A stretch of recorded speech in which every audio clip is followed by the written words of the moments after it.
I am CA Satish Jalan, and this is your podcast for CA Final SCMP subject.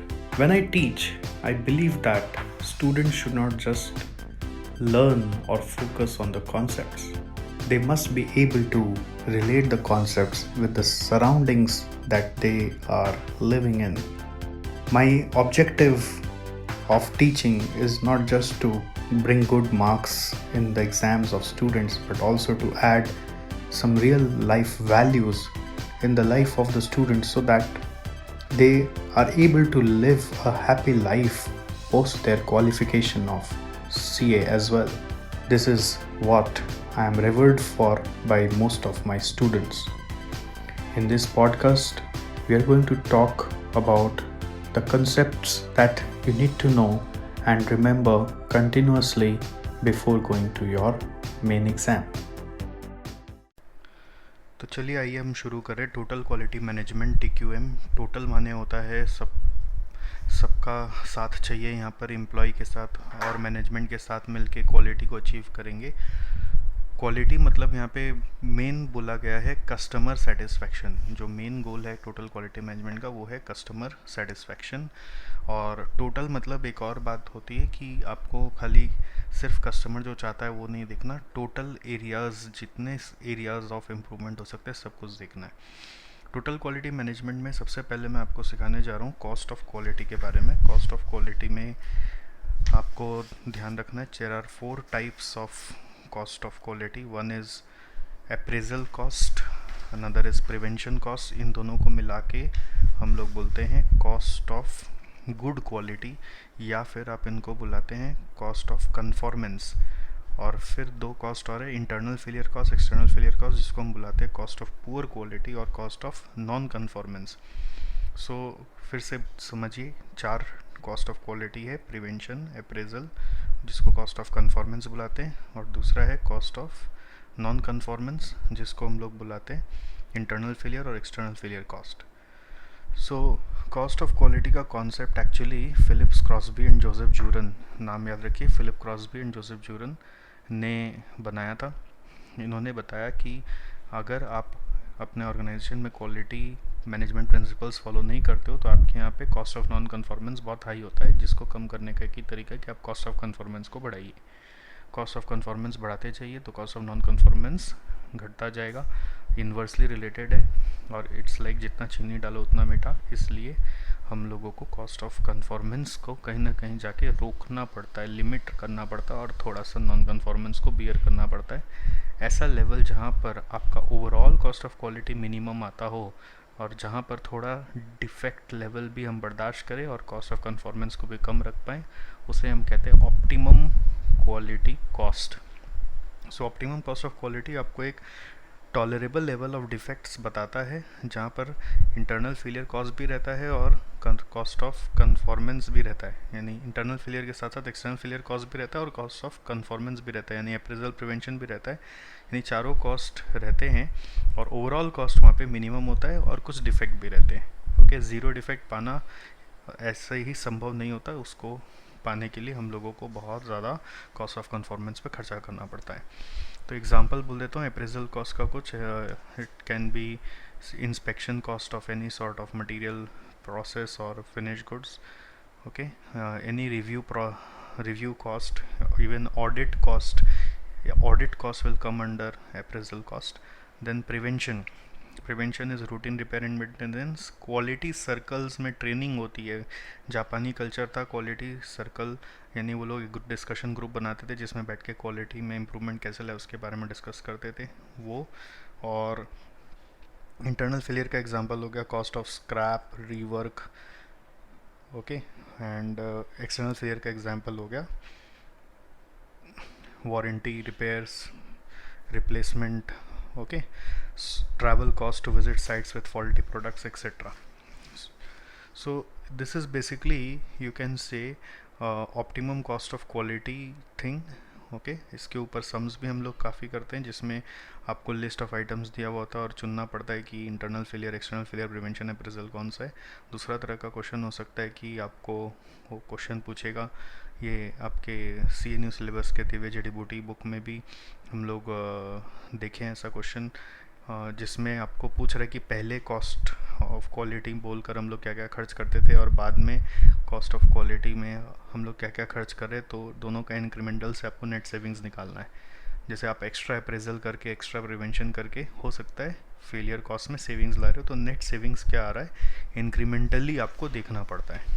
Okay, cost of quality को लेके अगर question में कभी बोले advise करो या एनालाइज करो, तो कमेंट हमेशा लिखना पड़ेगा।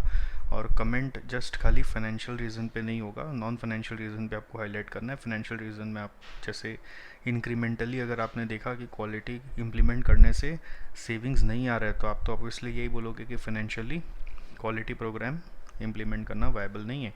बट लॉन्ग टर्म व्यू से अगर देखें तो कॉस्ट ऑफ क्वालिटी हमेशा अगर इनकर करके आपको लॉस भी अभी हो रहा हो तो वो करना चाहिए, जिससे कि फ्यूचर में गुडविल बढ़ेगी, कस्टमर लॉयल्टी बढ़ेगा, कंपटीशन में आपका शेयर बढ़ेगा। सो लॉन्ग टर्म व्यू से हम लोग हमेशा सजेस्ट करते हैं कि even if there is current loss due to quality program, you should implement quality program keeping long term benefits in mind. Okay, so ये एक पार्ट था क्वालिटी मैनेजमेंट का। अब हमें डिफरेंट मॉडल पढ़ना है, जैसे कि पहला मॉडल है PAF model. So this is about how you can implement cost of quality model, which is also called as prevention, appraisal and failure model. So this model is the most widely accepted method for measuring and classifying quality costs. In order to implement this model, you need to have some steps which you need to follow. First is gather some basic information about the number of failures in the system, which we call as failure data. Second, apply some assumptions to that data in order to quantify the data, which we are calling as quantification of data. Third, we are calling as chart the data based on the 4 elements listed above, as in the 4 elements are this prevention cost, appraisal cost, internal failure cost and external failure cost, and then study it. That is chart in 4 categories. Fourth is allocate resources to combat the weak spots. So आपको सबसे ज़्यादा कहाँ काम करने का ज़रूरत है वो एरिया को आइडेंटिफाई करके उस वीकनेस को कम करिए। इसके लिए आप परेटो रूल अप्लाई कर सकते हैं, 80-20 एनालिसिस से पता कर सकते हैं कि कौन सा ऐसा एरिया है जहाँ पे काम करना भी ज़्यादा ज़रूरी है। Do this study on a regular basis and evaluate your performance, that is you should continuously improve so that you are able to get the success that you are looking for. So PAF model को implement करने के लिए 5 step का ध्यान रखना है। पहला है फेलियर डेटा, मतलब कितने तरह के फेलियर्स होते हैं आप उसको पहले पता कर लीजिए। सेकंड है उसका क्वांटिफिकेशन कर लीजिए, कितना उसका वैल्यूज़ आ रहा है। थर्ड, उस फेलियर को 4 कैटेगरी में कैटेगराइज कर लीजिए, यानी कि prevention, appraisal, internal failure, external failure. और फिर आप पता करिए कि कौन सा आपका वीकनेसेस है, उसको कम करने के लिए क्या रिसोर्स लगेगा, यानी क्या खर्चा पानी लगेगा जिससे कि आपका वीकनेसेस हट जाए। और लास्टली आप कंटिन्यूसली इम्प्रूव करिए, सो 5 स्टेप आप याद रखें। नेक्स्ट है the iceberg model. Iceberg model basically ये बोलता है कि बहुत सारे कॉस्ट ऑफ क्वालिटी ऐसे होते हैं जो हिडन होते हैं, जो हम लोग देख नहीं रहे होते, हम लोग बस वो 4 कैटेगरी में फोकस कर रहे होते हैं। बट अगर आप उसको खोज के काम करें, इम्प्रूव करें, तो आपका सिस्टम बहुत बेहतरीन हो सकता है। तो ऐसे जनरली जो फोकस एरिया में रहते हैं वो आइसबर्ग होते हैं, यानी कि जो आपको ओशन में फ्लोट होता हुआ ऊपर दिख रहा होता है। आइसबर्ग का खूबी होता है कि नीचे में भी बहुत गहरा कुछ छुपा हुआ होता है जो हमें दिख नहीं रहा होता। तो ऊपर में जो हमें दिख रहा होता है वो होता है जैसे कि यही 4 कैटेगरी ऑफ कॉस्ट में जो आता है, waste, rejection, rework, testing, customer returns, inspection, training, recalls, ये सब। बट जो छुपा हुआ होता है, जो हम देख नहीं पा रहे होते हैं, अगर उस पर काम किया जाए तो बहुत सारा सेविंग्स आ सकता है। और वो क्या क्या हो सकता है, कुछ एग्जांपल्स आपको बता रहा हूँ। Excessive overtime, excessive field service expense, late paperwork, incorrectly completed sales orders, pricing और billing errors, planning delays, excess inventory, unused capacity, excessive employee fluctuation, development cost of failed product, complaint handling, time with dissatisfied customer, excessive IT system costs। सो ये सब के आपको काम करना चाहिए जिससे कि बिज़नेस का जो टोटल कॉस्ट है वो सिग्निफिकेंटली रिड्यूस हो सकता है। नेक्स्ट कॉन्सेप्ट है 4 P's ऑफ क्वालिटी। ये ICAI मैट में नहीं है, बट एक्स्ट्रा नॉलेज के लिए मैं क्लास में पढ़ाता हूँ, इसलिए अभी आपको बता दे रहा हूँ। जिसमें पहला P है पीपल। तो पीपल से एक्सपेक्टेशन रहता है कि वो कमिटेड रहे, वो कोऑपरेट करे एक दूसरे से, और वो इन्वॉल्व रहे हर एक अफेयर्स ऑफ क्वालिटी इम्प्रूवमेंट पर। सेकेंड P आता है process. Process is understanding of overall process, कि पूरे बिजनेस में किस फ्लो ऑफ एक्टिविटी से काम हो रहा है, उसकी अंडरस्टैंडिंग सबको रहनी चाहिए, क्लियर रहनी चाहिए। Then third P is problem. Problem is the cause of defects, what are the different cause of defects. And last P is preparation, that is the solution and implementation of solution using PDCA. PDCA is plan do check act, that is also called as Deming cycle. यानी कि continuously plan करते रहो कि क्या solution होना चाहिए, और उसको डू करो यानी एग्जीक्यूट करो, चेक करो मतलब चेक करो कि आपका जो सोल्यूशन आपने सोचा उससे डिज़ायर्ड रिजल्ट आया कि नहीं, और नहीं आया तो एक्ट करो यानी कि कुछ करेक्शन मेजर लेते रहो। नेक्स्ट आ रहा है 6 C's ऑफ क्वालिटी कंट्रोल। ये आपके ऐसे ही मैट में दिया हुआ है, तो उसमें 6 C से 6 बार C लिखिए, और एक एक C से एक एक फुल फॉर्म बनेगा। जैसे पहला C से कमिटमेंट, तो कमिटमेंट किसका? Of all employees as well as senior management. दूसरा C है कल्चर। कल्चर मतलब लोगों का बिहेवियर, बिलीफ, एटीट्यूड, क्रिएटिविटी कैसा है। Third C is continuous improvement, जो स्मॉल इम्प्रूवमेंट लॉन्ग टर्म तक हमें लाना है। Fourth is control through documentation, procedures and awareness. So ये सब आपको इम्प्लीमेंट करना है। नेक्स्ट C है cooperation. You need cooperation of all employees, otherwise you can not succeed in TQM। Because अगर एक डिपार्टमेंट दूसरा डिपार्टमेंट से कोऑपरेट नहीं करेगा, इन्फॉर्मेशन सप्लाई नहीं करेगा, तो TQM का रिजल्ट नहीं आएगा। Last C is customer focus, और सिर्फ एक्सटर्नल कस्टमर ही नहीं, even internal customers are important. जैसे कि कोई डिवीज़न दूसरे डिवीज़न को इंटरनली सप्लाई कर रहा है, तो सामने वाला डिवीज़न ऑफ कोर्स आपका इंटरनल कस्टमर है, तो उसका भी नीड का ध्यान रखना है। तो 6 C क्या क्या है? Commitment, culture, continuous improvement, control, cooperation, customer focus. Okay, next आता है 8 डिमेंशंस ऑफ क्वालिटी। ये ऐसे तो ओल्ड सिलेबस में था, न्यू सिलेबस में इसके बारे में कोई डिस्कशन नहीं है। So we have 8 dimensions of quality. उसमें पहला आता है, पहला डिमेंशन बेसिकली ये ऐसा है कि क्वालिटी को समझने के लिए क्या क्या चीज़ समझना चाहिए। तो ये जनरल अंडरस्टैंडिंग के लिए मुझे लगता है आपको हेल्प करेगा। जैसे कि कभी कोई आंसर को इलेबोरेट करना है, तो आप अपने मन से इलेबोरेट करो, उससे अच्छा डिमेंशंस का सहारा लेके इलेबोरेट करो, तो आपको हेल्प करता है।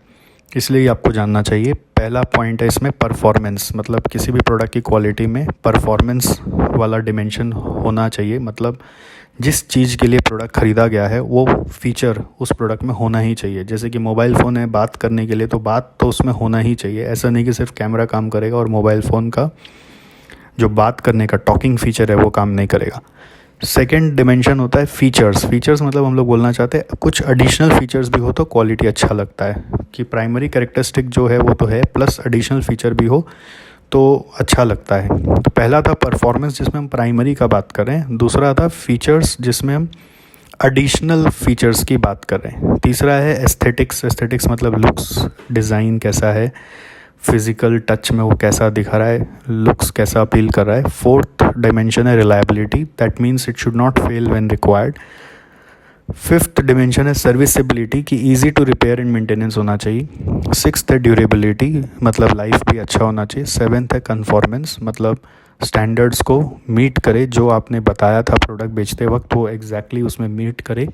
और लास्ट है eighth perceived quality, means customer जो परसीव कर रहा है वो उसे मिलना चाहिए। ऐसा ना हो कि आप बोले कुछ थे, एडवर्टीज़मेंट में दिखाए कुछ थे, और अल्टीमेटली उसको जो मिला वो वैसा ना मिला जैसा आपने दिखाया। जैसे नॉर्मली अमेज़ॉन में अपने जब परचेज़ करते हैं तो कोई बैग वैग आप परचेज़ करिए, उसका कलर दिखता कुछ और है और जब बैग हाथ में आता है तो कुछ और दिखता है। तो परसीव्ड क्वालिटी मिसमैच नहीं होना चाहिए।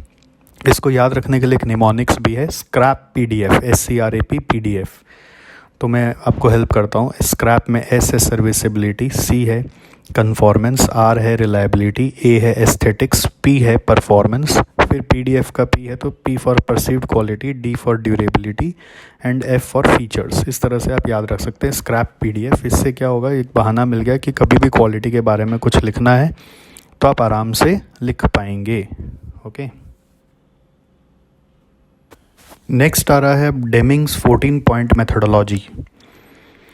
ऐसे तो अभी तक इसके ऊपर कोई क्वेश्चन नहीं आया, बट स्टूडेंट्स यूजुअली इसको इग्नोर करना चाहते हैं, मन से बहुत ज़्यादा लिखेंगे तो इसका मार्क्स नहीं मिलेगा। 14 पॉइंट्स मतलब एग्जैक्ट 14 पॉइंट्स ही आपको याद रख के इसको रिप्रोड्यूस करना पड़ेगा।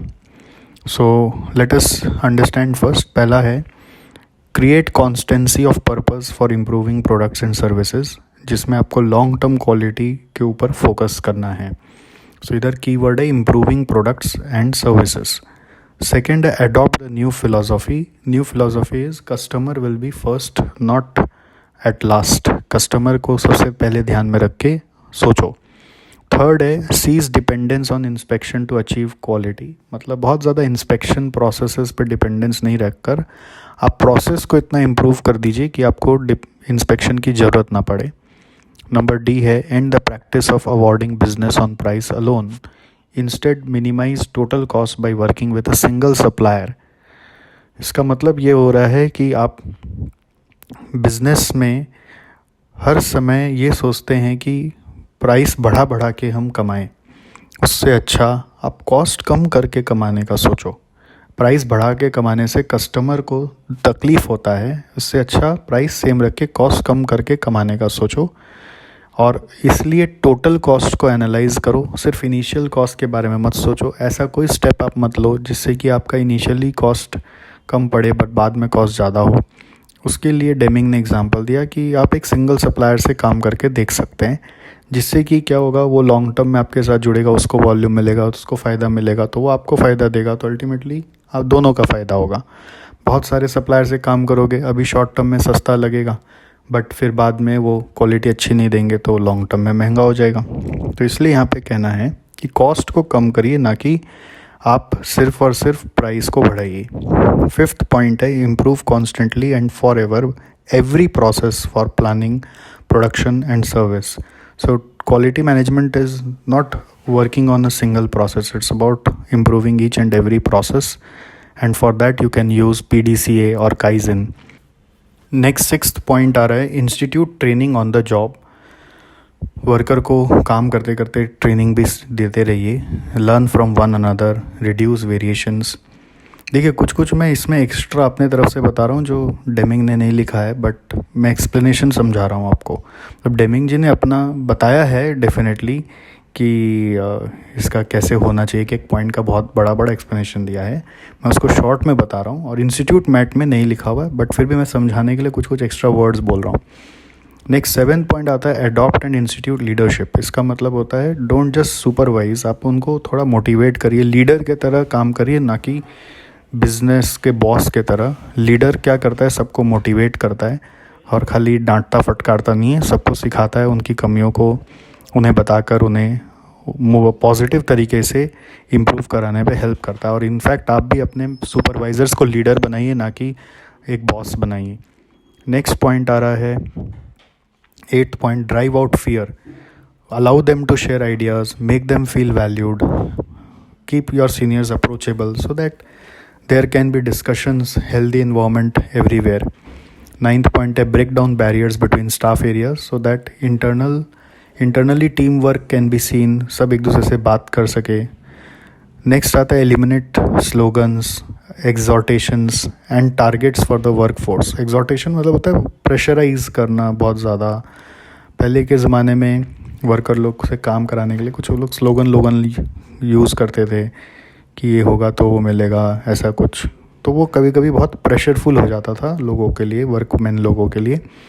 तो इसलिए बोल रहे कि एलिमिनेट कर दो ये सब, प्रेशर देना, टारगेट देना, और उनको एक्सपेक्टेशन बताओ अपना तरफ से कि आप उनसे क्या क्या उम्मीद कर रहे हो, और उनकी तारीफ़ करो रैदर देन उनकी हर समय कमी निकालना। Next eliminate numerical Kota's for the work force and numerical goals for management. Numerical मतलब बहुत ज़्यादा क्वांटिफाइबल या फाइनेंशियल कैलकुलेशन पे कोटा या टारगेट मत रखो। Provide support to achieve quality, measure process rather than people. Deming का कहना बहुत सिंपल था कि जब कभी भी आउटपुट गड़बड़ हो रहा है तो इसका मतलब ये नहीं है कि हर समय आउटपुट गड़बड़ होने का कारण वर्कर है। हमेशा ये समझो कि प्रॉब्लम है तो प्रोसेस में भी प्रॉब्लम है, तो इसलिए प्रोसेस में गलती है, ये मत सोचो कि आदमी में गलती है। और उनको भी सपोर्ट दीजिए आप अप्रोप्रिएटली कि वो कैसे इम्प्रूव कर सकें। बिना आप अप्रोप्रिएट टूल्स के उनको बोलोगे अच्छी क्वालिटी का बना के ला के दो तो नहीं कर पाएंगे। नेक्स्ट पॉइंट आ रहा है which is our 12th point, remove barriers that rob people of pride of workmanship and eliminate the annual rating और मेरिट सिस्टम। मतलब वर्कर लोग कहीं ऐसा ना फील करने लगे कि मैं यहाँ नौकरी करके गलती कर गया, मैं वर्कमैन क्यों बना, इस चीज़ को रोकें। So remove barriers that rob people of pride of workmanship and eliminate the annual rating और मेरिट सिस्टम। एनुअली जो परफॉर्मेंस मेजरमेंट के लिए हम लोग रेटिंग या मेरिट सिस्टम फॉलो करते हैं, आप उसको एलिमिनेट करिए। उनको रेट नहीं करके उनको सब एक समान समझिए। बहुत बार रेटिंग से क्या होता है कि हम लोग उनको इतना अलग कर देते हैं कि ये अच्छा रेटिंग है, ये बुरा रेटिंग है। उससे प्रॉब्लम क्या होती है कि हम लोग उसको फिर बुरी नज़र से अच्छी नज़र से देखना शुरू कर देते हैं। नेक्स्ट आ रहा है, institute a vigorous program of education and self improvement for everyone. सिर्फ आप वर्क रिलेटेड ट्रेनिंग करना सोचें, उनको फ्यूचर में कैसे ज़माने से लड़ना है, ज़िंदगी कैसे जीनी है, उसको भी सिखाएं। Lastly, put everybody in the company to work accomplishing the transformation. Involve each person and analyse each step. हर समय हर एक जन को लेके चलोगे, ऐसा नहीं कि सिर्फ किसी एक डिपार्टमेंट बना दिया, क्वालिटी डिपार्टमेंट, उसी के ऊपर सारा थोप दिया। हर एक जन को इम्पॉर्टेंट समझ के उनको लेते हुए आपको चलना है। सो ये 14 पॉइंट हो गए, 14 पॉइंट्स आर ओवर। आपको मैं वापस रिपीट करके सुना दूँ कि उसके कीवर्ड्स क्या क्या हैं। सिर्फ कीवर्ड्स बताऊँगा। पहला कीवर्ड सेट है फर्स्ट पॉइंट का, improving products and services. Second है new philosophy, that is customers first. Third है cease dependence on inspection. Fourth है work on cost reduction rather than increasing price.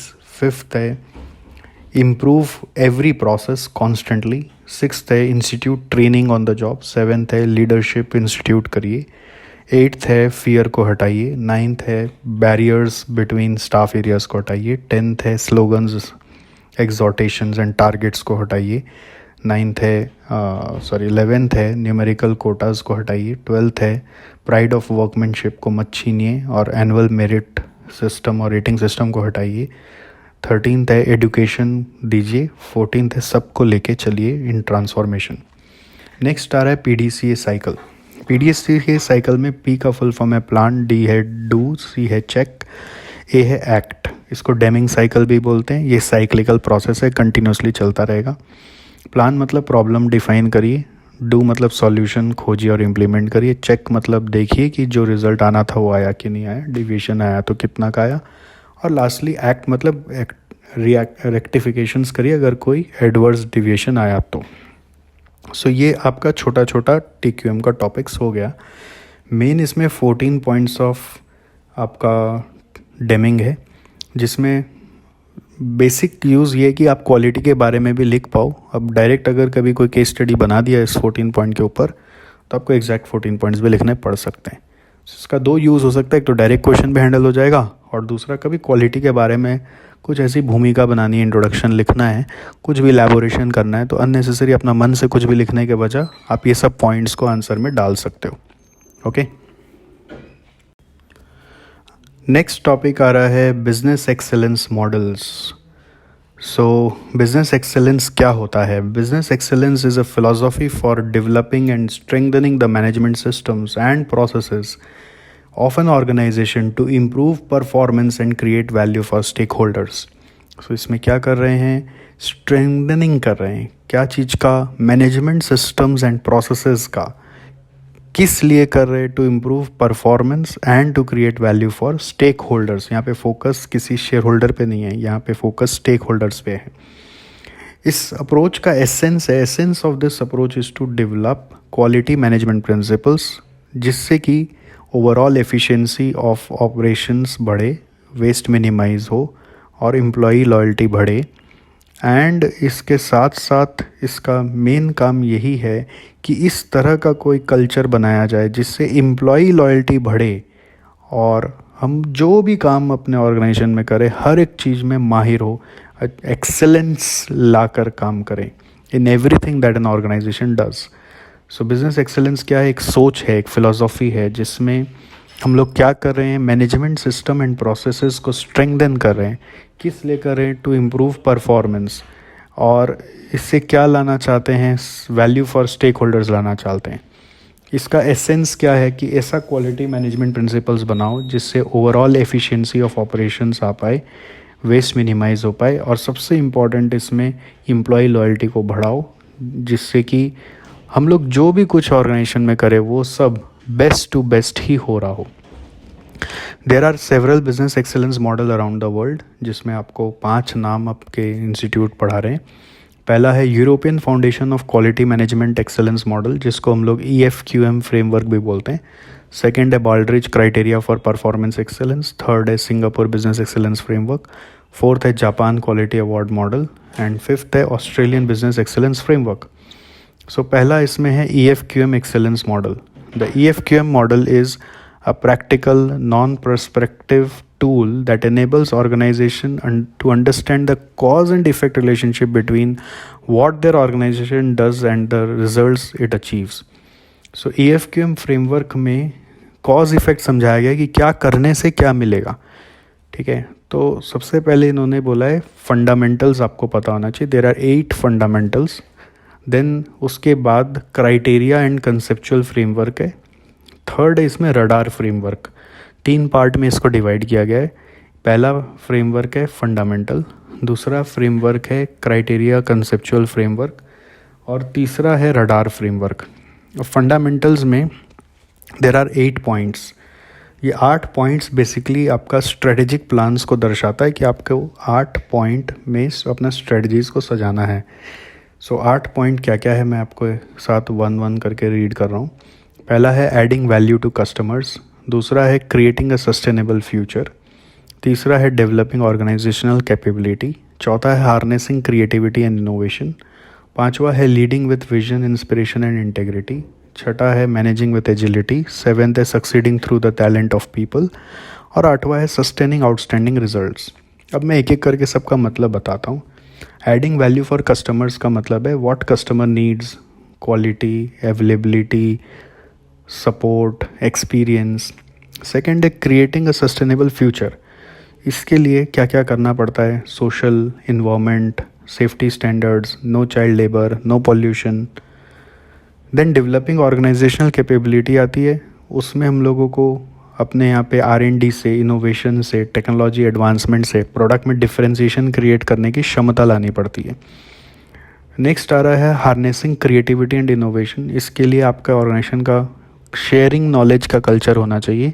New ideas पे लोग बातचीत कर सकें और एग्जीक्यूट कर सकें, न्यू डिज़ाइंस बनते रहने चाहिए।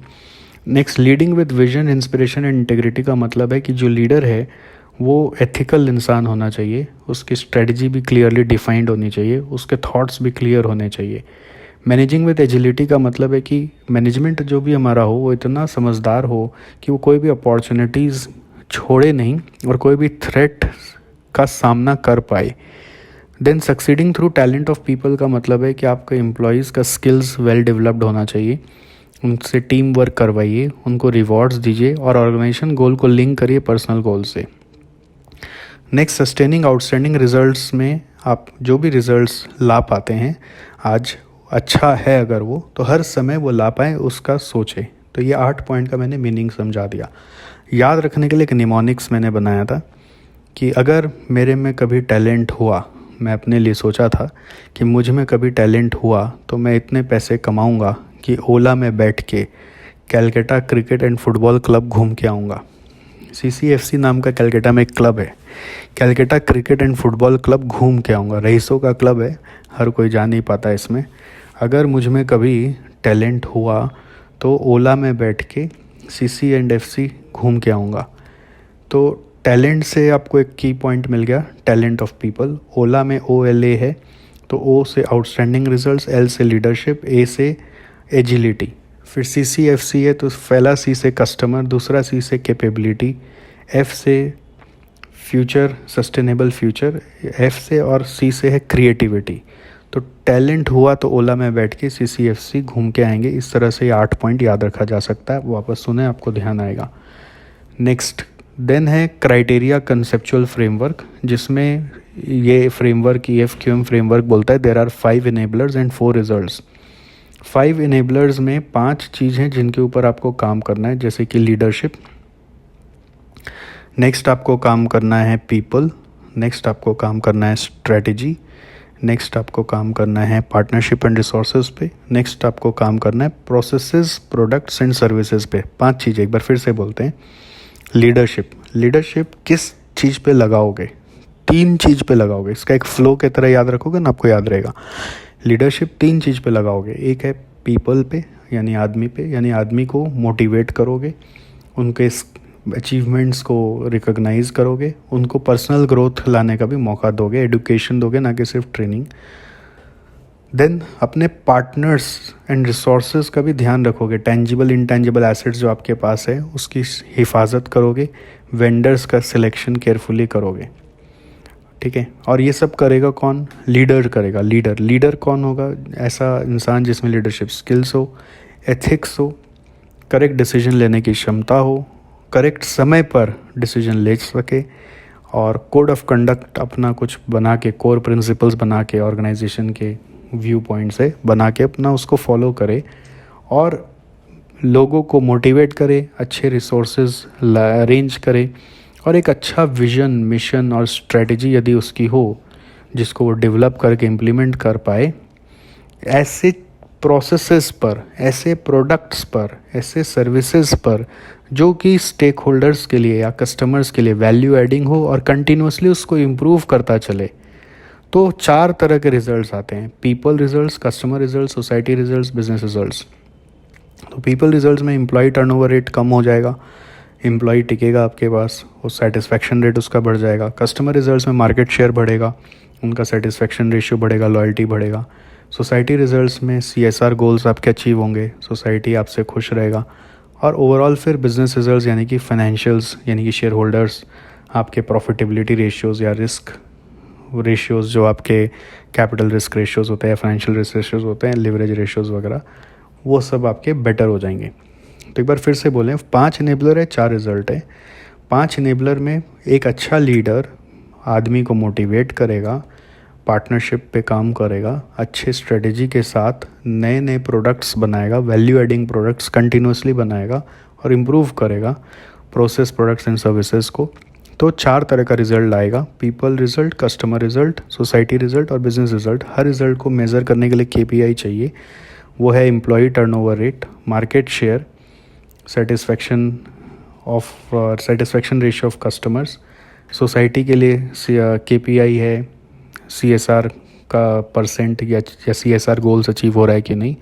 और लास्टली बिजनेस रिजल्ट्स, यानी कि आपका जो शेयर होल्डर के लिए रिजल्ट्स है वो आ रहा है कि नहीं आ रहा है। To achieve sustained success, an organisation needs strong leadership and clear strategic direction.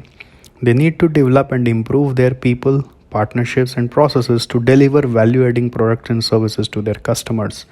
If the right approaches are effectively implemented, they will achieve the results they and their stakeholders expect. But point is, what if results are not as per the expectation?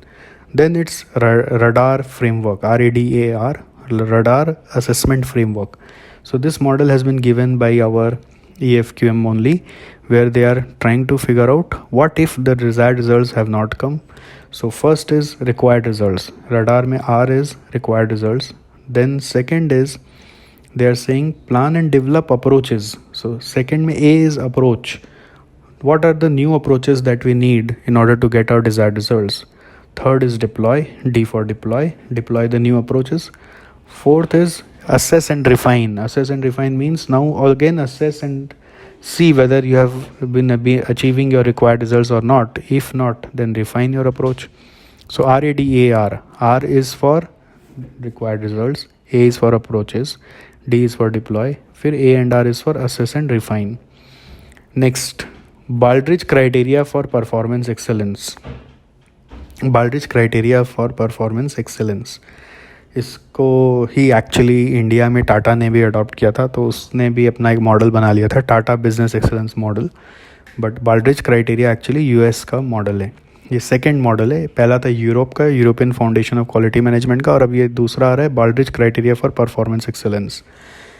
इसमें 7 point है। पहला leadership. Leadership में वही सारी बातें आप जो ऊपर में सीखे थे वही लिख सकते हैं कि अच्छा लीडर, अच्छा विजन होगा, वैल्यूज़ होंगे, कम्युनिकेशन स्ट्रांगली करेगा, स्किल्स होने चाहिए सही डिसीजन लेने के सही समय पर, उस लीडर के एथिक्स होने चाहिए, वो अपना कोड ऑफ कंडक्ट मानेगा, वो सारी बातें आप यहाँ लिख सकते हो। सेकंड है स्ट्रेटजिक प्लानिंग करेगा। अच्छा स्ट्रेटजी को खाली सोचने से नहीं होता, उसको डेवलप करके इम्प्लीमेंटेशन पे भी ध्यान देगा। स्ट्रेटजिक प्लानिंग में डेवलपमेंट एंड इम्प्लीमेंटेशन पे पॉइंट लिखा जाएगा। थर्ड है कस्टमर एंड मार्केट फोकस, मतलब सिर्फ कस्टमर एंड मार्केट फोकस ही चलेगा, यानी कि what customer wants, market segments क्या है, क्या वैल्यू क्रिएटिंग प्रोडक्ट्स हम क्रिएट करें जिससे कि कस्टमर और ज़्यादा सेटिस्फाइड हो। Fourth is measurement analysis and knowledge management.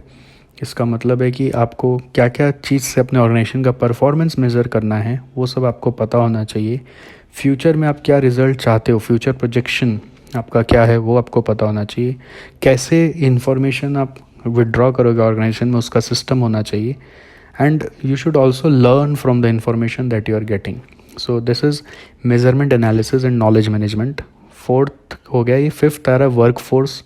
Workforce में रिक्रूटमेंट प्रोसेस, उनके सेफ्टी, उनके लिए और क्या बेनिफिट्स हो सकता है, उनका परफॉर्मेंस मैनेजमेंट पॉलिसीज़ क्या होगा, वो सब के बारे में आप सोचोगे। सिक्स्थ इज़ प्रोसेस मैनेजमेंट, जिसमें ऐसे प्रोसेसेस आप सोचिए जो वैल्यू ऐड ही करे, जो नॉन वैल्यू एडिंग प्रोसेसेस है उसको हटा दीजिए। Lastly business results. Business results में आपको ऐसे सोचना है कि सिर्फ ये नहीं कि फाइनेंस से क्या रिज़ल्ट आ रहा है, कि हमारे ओवरऑल सारे स्टेक होल्डर सेटिस्फाइड है कि नहीं, यानी कि एम्प्लॉई सेटिस्फेक्शन है कि नहीं, कस्टमर सेटिस्फाइड है कि नहीं, ऑफ कोर्स शेयर होल्डर्स के लिए फाइनेंशियल्स है कि नहीं। सो जितने भी बेसिकली आपने ऊपर में पैरामीटर्स समझा था, उन सब का कुछ ना कुछ रिज़ल्ट आता है। वो रिज़ल्ट को समझना है और उसको कंटिन्यूसली इम्प्रूव भी करना है, because nothing what you do is fully certain and it has to be a continuous improvement. So 7 point है, थोड़ा याद रखना दिक्कत है, बट फिर से एक बार बोलता हूँ। Leadership, strategic planning, customer and market focus, measurement analysis and knowledge management, work force, process management, business results. So results मतलब सिर्फ फाइनेंशियल रिजल्ट्स नहीं, बिजनेस लिख दिया तो सिर्फ फाइनेंशियल रिजल्ट्स नहीं, ऊपर में जो 6 काम किया उस 6 काम का डिफरेंट रिजल्ट्स जो होगा वो सब यहाँ पे आपको लिखना है। मैंने आपको बिज़नेस एक्सीलेंस मॉडल अभी तक बता दिया। एक बार क्विकली फटाफट रिवाइज कर लेंगे। बिज़नेस एक्सीलेंस मॉडल एक सोच है जिसमें हम लोग मैनेजमेंट सिस्टम्स को स्ट्रेंथन कर रहे हैं और प्रोसेस को स्ट्रेंथन कर रहे हैं, जिससे कि हमारा ऑर्गेनाइजेशन का परफॉर्मेंस इंप्रूव हो जाए और हम स्टेक होल्डर्स के लिए वैल्यू क्रिएट कर पाएँ। इसका एसेंस में 2 मेन चीज़ आता है कि इस तरह का क्वालिटी मैनेजमेंट प्रिंसिपल्स बताओ जिससे कि एफिशिएंसी ऑफ ऑपरेशंस बढ़े और वेस्ट मिनिमाइजेशन हो। साथ ही साथ सेकेंडली ये हाईएस्ट लेवल पे एम्प्लॉई लॉयल्टी आपका आ पाए, उसके लिए काम करो, जिससे कि आप जो भी काम ऑर्गेनाइजेशन में अपने करें उन सब में आप हमेशा एक्सेल करते रहें, यानी बेस्ट हमेशा दिखें। ओके, जिसमें आप लीडरशिप का भी बात कर लीजिए, तो स्ट्रेटजी का भी बात कर लीजिए, तो कस्टमर का भी बात कर लीजिए, तो इंफॉर्मेशन मैनेजमेंट का बात कर लीजिए, तो पीपल एंड प्रोसेस का बात कर लीजिए, जो भी कुछ आप करें। हमारे पढ़ाई में 5 मॉडल का नाम दिया हुआ है। European foundation of quality management model, बाल्ड्रिज criteria for performance excellence, Singapore business excellence framework, Japan quality award model and Australian business excellence framework के 5 नाम आपको याद होना चाहिए। ऐसे तो और भी दुनिया में एग्जिस्ट करते हैं, बट हमारी पढ़ाई में 2 का ही थोड़ा सा डिटेल है। EFQM इज़ फर्स्ट मॉडल, जिसमें 3 बातें हैं, 8 फंडामेंटल हैं, जिसको याद रखने का निमोनिक्स है। टैलेंट हुआ तो ओला पकड़ के CCFC घूम के आएंगे। फिर क्राइटेरिया और कंसेप्चुअल फ्रेमवर्क है, जिसमें 5 इनेबलर है और 4 रिजल्ट्स हैं। और लास्टली रडार में अपने आप में ही फुल फॉर्म है, R for results, A for approach, D for deploy, A for assess and R for refine. बाल्ड्रिज criteria for performance excellence आपका लास्ट है, जिसमें leadership, strategic planning, customer and market focus, measurement analysis and knowledge management, work force, process management and business results के ऊपर बात की जा रही है। ओके, सो ये हो गया आपका TQM का business excellence model. Thank you. Okay guys, next topic है थ्योरी ऑफ कॉन्स्टेंट्स और थ्रूपुट अकाउंटिंग। ये बहुत ही आसान सा टॉपिक है, ऐसे तो प्रैक्टिकल है, मैं फिर भी एक बार जस्ट फटाफट बोल देता हूँ। What is theory of constants और theory of bottleneck? Theory of constant is a technique that emphasizes on identifying the constraint in the system exploiting the constant and elevating the constant until it is no longer a constant. What is a constant or bottleneck? Constant क्या होता है या bottleneck क्या होता है? The resource that limits the system output which can be tangible or intangible. So अगर आपके पास एक डिपार्टमेंट ए है जिसकी कैपेसिटी 100 यूनिट्स और डिपार्टमेंट बी है जिसकी कैपेसिटी 20 यूनिट्स है, तो सिस्टम से आउटपुट मैक्सिमम 20 यूनिट्स ही आ सकता है, बिकॉज आपका एक ऐसा डिपार्टमेंट है जिसका कैपेसिटी बहुत कम है. जिसका कैपेसिटी बहुत कम है उसी को हम बॉटलनेक बोलते हैं, और bottleneck governs the system output. हालांकि आप एफिशिएंटली अगर कुछ काम करोगे तो ऐसा पॉसिबल है कि आपका आउटपुट 20 से थोड़ा ज़्यादा भी आ सकता है. तो ये कैसे आ सकता है, यही थ्योरी ऑफ बॉटलनेक या थ्योरी ऑफ कॉन्स्टेंट हमें समझाता है. Objective of theory of constant क्या है कि आप किस तरह से कॉन्स्टेंट की कैपेसिटी को फुल्ली यूज़ करके कॉन्स्टेंट को एलिवेट करें. एलिवेट करें मतलब कॉन्स्टेंट से ज़्यादा आउटपुट निकालने की कोशिश कर पाएँ. इसका 5 स्टेप्स है. 5 स्टेप्स ऑफ TOC एग्ज़ाम में थ्योरी की तरह पूछा जा सकता है, जिसमें पहला स्टेप होता है आइडेंटिफाई करो आपके यहाँ पे कॉन्स्टेंट कहाँ पे है, कौन है. सेकंड, एक्सप्लॉइट करो कॉन्स्टेंट को. एक्सप्लॉइट करो मतलब उसको फुल कैपेसिटी तक यूज़ करने का कोशिश करो. Third, subordinate and synchronise constant, मतलब सारे अदर डिपार्टमेंट्स जिसमें कांस्टेंट नहीं है उनकी स्पीड को कांस्टेंट के स्पीड से मैच कराओ. नेक्स्ट स्टेप है फोर्थ स्टेप है elevate the performance of the constant का परफॉर्मेंस को आप एलिवेट करो. एंड फिफ्थ स्टेप है रिपीट द प्रोसेस. मीन्स अगर आपका अब ये कांस्टेंट एलिवेट हो गया, मतलब इससे जो रिज़ल्ट आपको चाहिए था वो आने लग गया, तो अब सिस्टम में कोई और कांस्टेंट आ गया होगा तो उसको खोजो. और अगर जो डिज़ायर्ड परफॉर्मेंस है वो अचीव नहीं हुआ तो आप रिपीट द प्रोसेस करो कि देखो कैसे और कोई दूसरा तरीका है जिससे आप अपना भी करंट कांस्टेंट का कैपेसिटी को बढ़ा सकते हो. Next, 9 rules of synchronous manufacturing. ये थ्योरेटिकल क्वेश्चन है, कभी एग्ज़ाम में पहले तो आया हुआ है, अभी तक तो न्यू सिलेबस में नहीं आया है, बट ओल्ड सिलेबस में कई बार आया हुआ है. ये 9 रूल्स को रटना बहुत मुश्किल होता है, तो एक बार कोशिश करते हैं वापस. मैं पूरा 9 का 9 रूल एज इट इज़ पढ़ रहा हूँ. Do not balance the capacity, balance the flow. Level of utilisation of a non bottleneck resource is determined not by its own potential but by some other constant in the system. ये second था. पहला था do not balance the capacity but balance the flow. ज़्यादा से ज़्यादा flow बनाने का कोशिश करें. ये ना सोचें कि सबकी कैपेसिटी बढ़ा देंगे. जैसे अगर नॉन बॉटलनेक की कैपेसिटी यदि आप बढ़ा देंगे तो उसका तो कोई फ़ायदा ही नहीं है, और बॉटलनेक से ज़्यादा आउटपुट निकालने के लिए बॉटलनेक की कैपेसिटी बढ़ा देंगे तो इन्वेस्टमेंट ज़्यादा हो जाएगा. तो थ्योरी ऑफ कॉन्स्टेंट का कहना है कि क्या बिना इन्वेस्टमेंट किए, कम इन्वेस्टमेंट किए आप अभी भी बॉटलनेक से ज़्यादा आउटपुट बना सकते हैं. तो इसीलिए वो कह रहे हैं 9 रूल्स मेरा फॉलो करो. इनका कहना है बैलेंस करो फ्लो को, ना कि कैपेसिटी को. That's first point. Second point is level of utilisation of non bottleneck resource is determined not by its own potential but by some other constant in the system. कोई दूसरा constant जो system में होगा वो decide करेगा कि आपका non bottleneck में रिसोर्स कितना यूज़ होगा. थर्ड है utilisation and activation of the resource are not same. Utilisation and activation of the resource are not the same. जितना आपके पास रिसोर्स है और जितना आप यूज़ करोगे वो दोनों सेम नहीं हो सकता. फोर्थ है an our lost in a bottleneck is an hour loss for the entire system. अगर बॉटलनेक का 1 घंटा का नुकसान हो गया तो समझो पूरा सिस्टम का 1 घंटा का नुकसान हो गया. फिफ्थ है an hour saved at a non bottleneck is a mirage. Mirage means illusion, मतलब वो आवर एक्चुअली आपका सेव हुआ ही नहीं होगा. सिक्स्थ है bottlenecks govern both throughput and inventory in the system. Throughput मतलब होता है जो सिस्टम के अंदर घूम रहा है, तो थ्रूपुट में थ्रूपुट कितना होगा वो बॉटलनेक ही डिसाइड करेगा, और इन्वेंट्री भी कितना आपका बना हुआ बीच में रहेगा या लास्ट में बनेगा वो भी बॉटलनेक ही डिसाइड करता है, कि बॉटलनेक की कैपेसिटी के हिसाब से सब कुछ स्ट्रीमलाइन किया हुआ होता है. Next, the transfer batch may not and many time should not be equal to the process batch. जितना बैच में प्रोसेसिंग हो रहा है वो इक्वल नहीं भी हो सकता है जितना कि ट्रांसफ़र हुआ. ट्रांसफ़र मतलब से रिसीव हुआ. प्रोसेस 1 को प्रोसेस 2 से जो रिसीव हुआ, प्रोसेस 2 उतना प्रोसेस नहीं कर पा रहा है, तो transfer batch can be sometimes higher than the number of batches processed. Then 8th आ रहा है a process batch should be variable along its route and time. जो भी बैच प्रोसेस करो उसको ऐसा बनाओ कि उसका कुछ काम कहीं और भी हो सके. Should be variable along its route and time. And last 9th one is priorities can be set only by examining the system constants. तो जब तक आप सिस्टम कॉन्स्टेंट अच्छे से नहीं जान पाते हो तब तक आप प्रायोरिटीज़ सेट नहीं कर सकते हो. सो 9 रूल्स है. Do not balance the capacity, balance the flow. Second है level of utilization of non-bottleneck resources determined not by its own potential but by some other constant in the system. Third है utilization and activation of the resource are not the same. Fourth, an hour lost at bottleneck is our loss for the entire system. Fifth, an hour saved at non-bottleneck is just a mirage. Sixth, bottlenecks govern both throughput and inventory in the system. Then seventh, the transfer batch may not and many times should not be equal to the process batch. Eighth, process batch should be variable both along its route and time. And ninth, priorities can be set only by examining the system constraints. Next एक concept आता है drum buffer रोप. ये knowledge purpose के लिए हम लोग सिखा देते हैं क्लास में, ऐसे तो आपके इंस्टीट्यूट मैट में नहीं दिया हुआ है. ये बेसिकली एक एनालॉजी है जो हमारे थ्योरी ऑफ कॉन्स्टेंट्स जो ऑथर हैं थ्योरी ऑफ कॉन्स्टेंट के, उनका नाम है डॉक्टर एली गोल्ड्रैट. तो डॉक्टर एली गोल्ड्रैट ने अपने कॉन्सेप्ट को समझाने के लिए ड्रम बफर रोप का एनालॉजी यूज़ किया था, जिसमें उन्होंने बोला कि मान लो जो कांस्टेंट है वो आपका ड्रम है और सिस्टम का ड्रम हमेशा बजते रहना चाहिए, बीट होते रहना चाहिए.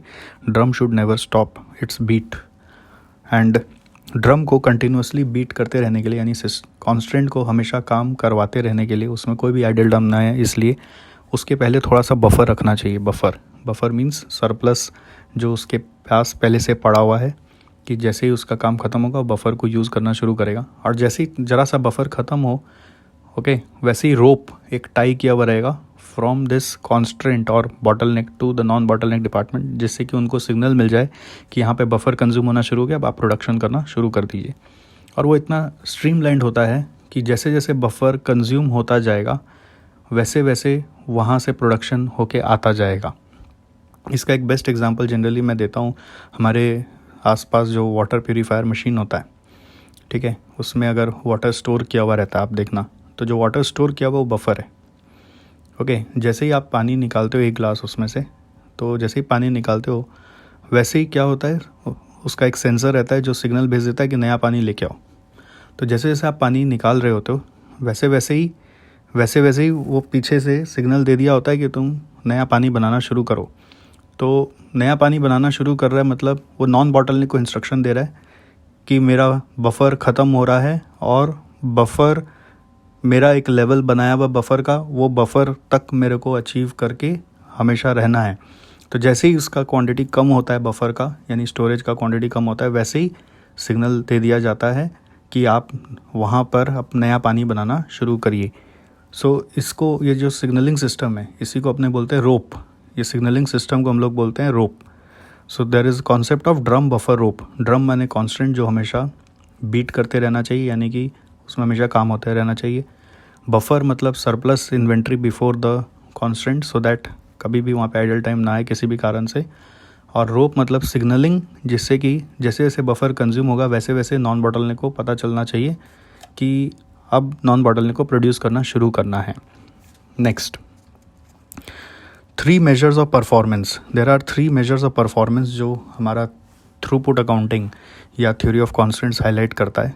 उसमें 3 नाम है. पहला थ्रूपुट कंट्रीब्यूशन, दूसरा इन्वेस्टमेंट, तीसरा ऑपरेटिंग एक्सपेंस. सो पहला क्या है, थ्रूपुट कंट्रीब्यूशन. दूसरा क्या है, इन्वेस्टमेंट. तीसरा क्या है, ऑपरेटिंग एक्सपेंसेस. थ्रूपुट कंट्रीब्यूशन कैसे निकालोगे, सेल्स माइनस मटेरियल करके. All other cost are fix cost and it measures incoming money. It measures incoming money.